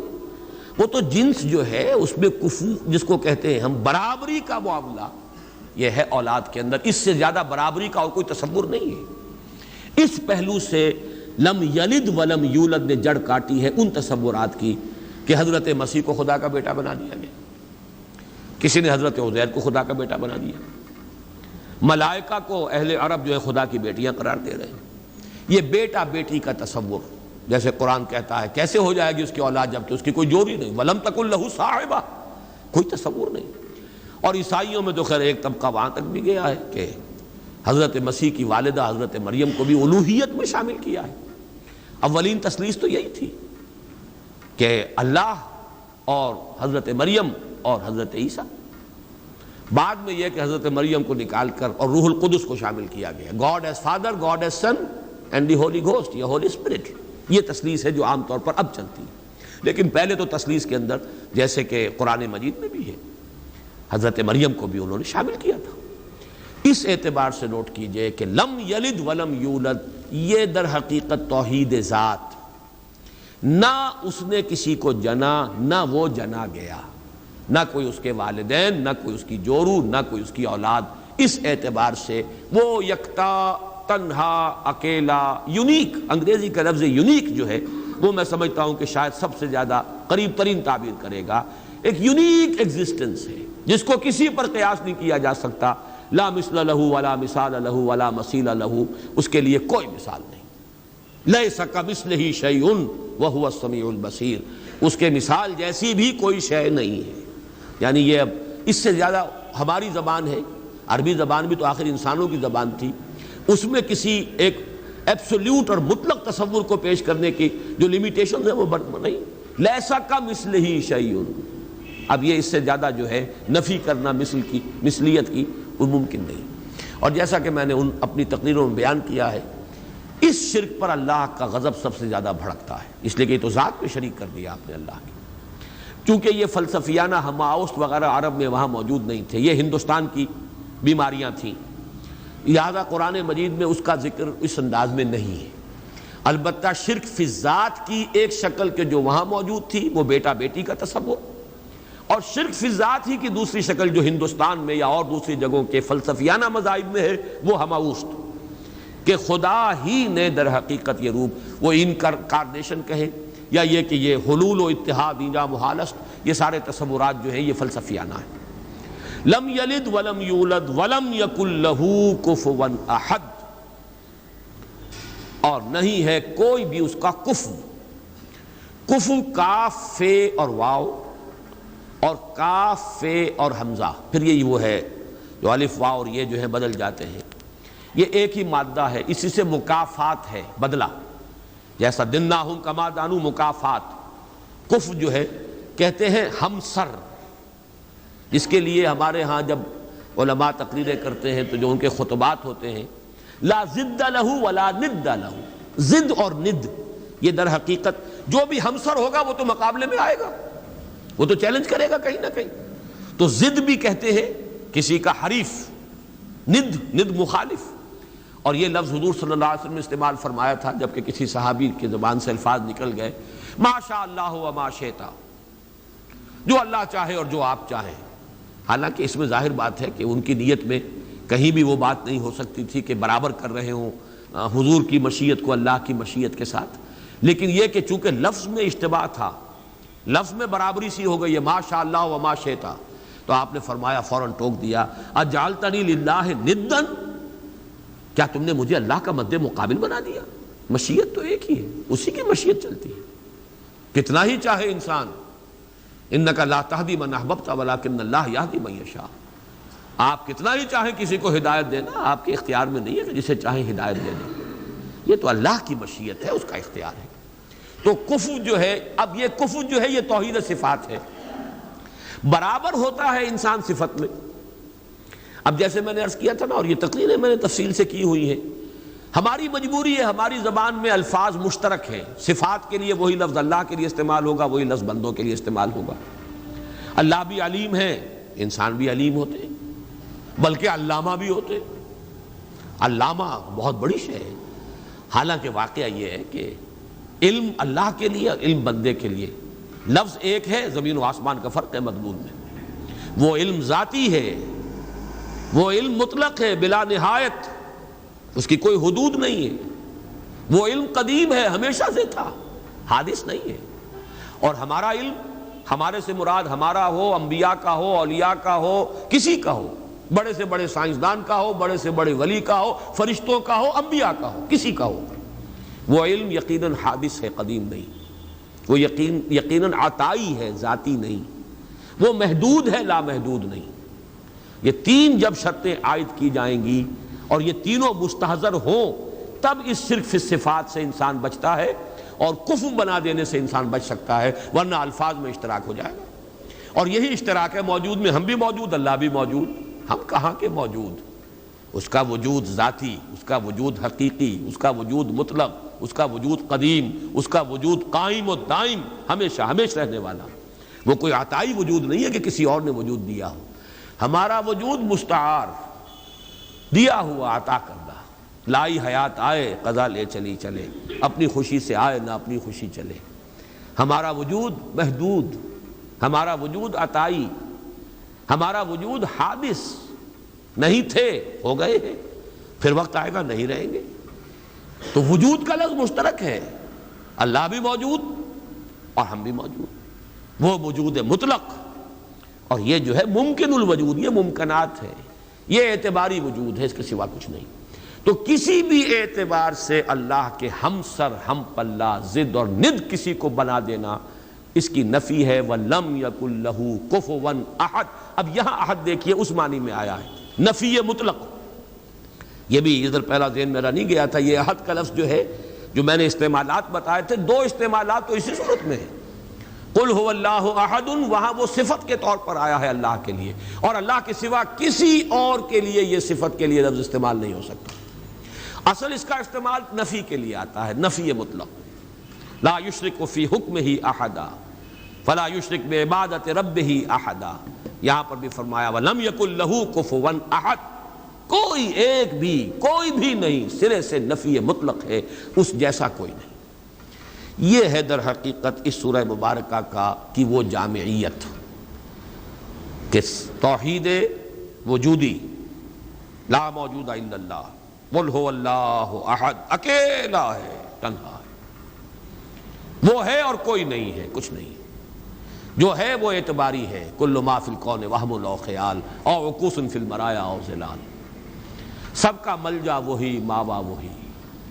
بڑی پیاری ہے یہ الفاظ، ایک حدیث میں دعا میں ہے یہ، لا ملجا منکا ولا ماوا الا الیک، پروردگار تیرے سوا کوئی ٹھکانہ دینے والا نہیں، پناہ دینے والا نہیں، اور تجھ سے بچ کر بھاگ کر جانے کی کوئی جگہ نہیں سوائے اس کے کہ تیرے ہی دامن میں آ کر پناہ لے لی جائے۔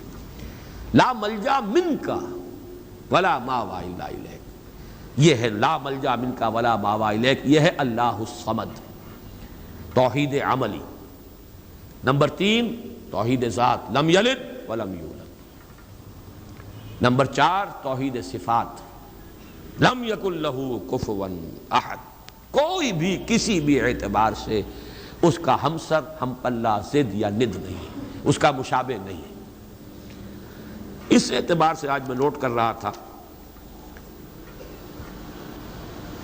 اس جامعیت کے اعتبار سے سورہ اخلاص کے اگر کسی درجے میں مقابل آتے ہیں تو 2 آیتیں آتی ہیں، اور عجیب بات ہے یہ صورت ہے 4 آیتوں پر مشتمل، وہ 2 آیتیں۔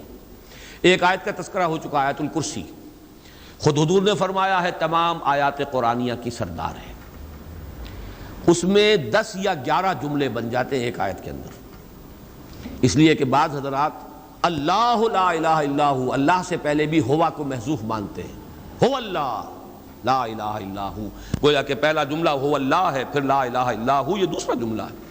اس طرح اگر شمار کریں گے تو 11 جملے بن جائیں گے اس ایک آیت کے اندر، ورنہ 10 تو ہے ہی، وہ بھی نہایت جامع ہے توحید کے بیان میں۔ اور تیسرا مقام کہیے یا دوسری آیت جو ہے، اور واقعہ یہ کہ اس کی بھی عظمت کا میرے قلب پر جو نقش ہے بہت گہرا ہے۔ 5 اسلوبوں سے توحید کا بیان ایک آیت میں ہے۔ وَقُلِ الْحَمْدُ لِلَّهِ الَّذِي لَمْ يَتَّخِذْ وَلَدًا وَلَمْ يَكُنْ لَهُ شَرِيكٌ فِي الْمُلْكِ وَلَمْ يَكُنْ لَهُ وَلِيٌّ مِّنَ الذُّلِّ وَكَبِّرْهُ تَكْبِيرًا۔ ایک آیت ہے یہ سورہ بنی اسرائیل کی آخری آیت۔ کہو کل حمد صلی اللہ کے لیے، قل الحمد للہ، کل حمد کل ثنا، یہ بھی توحید ہے اصل میں، نظری علمی توحید۔ جو خیر نظر آ رہا ہے، جو بھی ہم تک بھلائی پہنچ رہی ہے، کسی بھی ذریعے سے آئی ہو، کسی بھی سلسلہ اسباب سے متعلق ہو کر ہم تک پہنچی ہو، اس کا منبع سرچشمہ ذات باری تعالی، لہذا حمد کا سزاوار حقیقی صرف اللہ۔ قل الحمد للہ، توحید کا کلمہ ہے، بہت بڑا کلمہ ہے یہ توحید کا، اتنا بڑا کلمہ ہے کہ حضور نے فرمایا کہ التسبیح نصف المیزان والحمد للہ تملؤہ، سبحان اللہ کہنا جو ہے میزان معرفت خداوندی کا نصف ہو جاتا ہے، اور پورا پلڑا بھر جاتا ہے الحمدللہ سے۔ پھر لم یتخذ ولدا، لم یلد ولم یولد، لم یتخذ ولدا ولم یکن لہ شریک فی الملک، بادشاہی میں اختیار میں کوئی اس کا شریک نہیں، یہ توحید سیاسی۔ ولم یکن لہ ولی من الذل، اور کوئی اس کا ولی کسی کمزوری کی وجہ سے نہیں ہے، دوست اس کے ہیں، تمہارے دوست ہوتے ہیں، تم انہیں پالتے ہو، دوستیوں کو اس لیے پالتے ہو کہ شاید کل کہیں کام آ جائے، ضرورت پڑ سکتی ہے، انسانی معاملات ایسے ہیں، لہذا دوستیاں پالی جاتی ہیں، دوستوں کی غلط فرمائشیں بھی پوری کی جاتی ہیں، ان کے غلط مطالبے بھی پورے کیے جاتے ہیں، یہ کس لیے کہ کرنی دبتی ہے آپ کی، اللہ کی کرنی کسی سے دبتی نہیں ہے، اس کے ولی ہیں لیکن اس کے کسی ذوف کی وجہ سے نہیں ہے۔ وَلَمْ يَكُنْ لَهُ وَلِيٌّ مِّنَ الذُّلِّ وَكَبِّرْهُ تَكْبِيرًا، اور اس کی تو بڑائی کرو جیسے کہ اس کی بڑائی کا حق ہے۔ یہ آیہ مبارکہ بھی میں نے صرف یہ نوٹ کرا دیا آپ کو کہ اس سورہ مبارکہ کے قریب آتی ہیں اپنی جامعیت کے اعتبار سے یہ آیات، لیکن ظاہر بات ہے کہ سورہ اخلاص ابتدا میں نازل ہوئی، ابھی چہمے گوئیاں شروع ہی ہوئی تھی، یہ کسے پوجتے ہیں، ان کا معبود کون ہے، اس کی شان کیا ہے، اس کی صفات کیا ہے، صف لنا ربک اور انصب لنا ربک، اس کا جواب بہت سادہ الفاظ میں لیکن جامعیت اس کے اعتبار سے جو اپنا منفرد مقام ہے وہ سورہ اخلاص کا ہے، اور جبکہ وہ ہمارے پاس حضور صلی اللہ علیہ وسلم کے اقوال موجود ہیں ثلث قرآن کے مساوی، اللہ تعالیٰ اس سورہ مبارکہ کا صحیح فہم گہرائی میں اس کا جو قلب کے اوپر، ذہن کے اوپر، ہماری سوچ پر، ہماری نفسیات پر جو اثرات مترتب ہونے چاہیے، اللہ تعالیٰ ان سب سے ہمیں بہرہ مند فرمائے۔ آخر میں ایک لطیفہ سنا دوں، وہ بھی ایک لطیفہ، علمی لطیفہ ہے، یاد رہے گا۔ یہ خاقانی ایک شاعر گزرے ہیں بہت بڑے فارسی کے، ان کا یہ قصہ بیان ہوتا ہے کہ وہ کہیں کسی دعوت میں کسی امیر کے ہاں مدعو تھے، تو وہاں پہلے سے کچھ لوگ بیٹھے ہوئے تھے جو رتبے میں ان سے بڑے کمتر تھے، لیکن یہ کہ جگہ انہیں ایسی ملی کہ جو اس محفل کے اعتبار سے ذرا ان کے اپنے مقام کے اعتبار سے فروغ تھی۔ تو کچھ جو ذرا ہلکے مزاج کے لوگ تھے، جن کی طبیعتوں میں ہلکا پن تھا، وہ انہیں دیکھ دیکھ کے مسکرا رہے تھے کہ آج یہ خاقانی کو کہاں جگہ ملی ہے، کس جگہ بیٹھے ہیں۔ تو انہوں نے ایک شعر کہا ہے، بلکہ 2 شعر۔ گر فروتر نشست خاقانی، نہ مرا عار نہ ترا ادب است، قل هو اللہ کے حمد باری است، تحتا تبت یدا ابی لہب است، کہ اگر قرآن مجید میں قل هو اللہ جیسی صورت جو ہے وہ تبت یدا کے نیچے درج ہے، تبت یدا اوپر رکھی ہوئی ہے، اوپر لکھی ہوئی ہے تو قل هو اللہ کے حمد باری است تحت تبت یدا ابی لہب است. تو اس لیے اگر آج مجھے کہیں مقام جو ہے نچلا مل گیا ہے نشست کے اعتبار سے تو اس میں میرے لیے کوئی عار نہیں، تمہارے لیے کوئی عزت کی بات نہیں. بہرحال یہ صرف ایک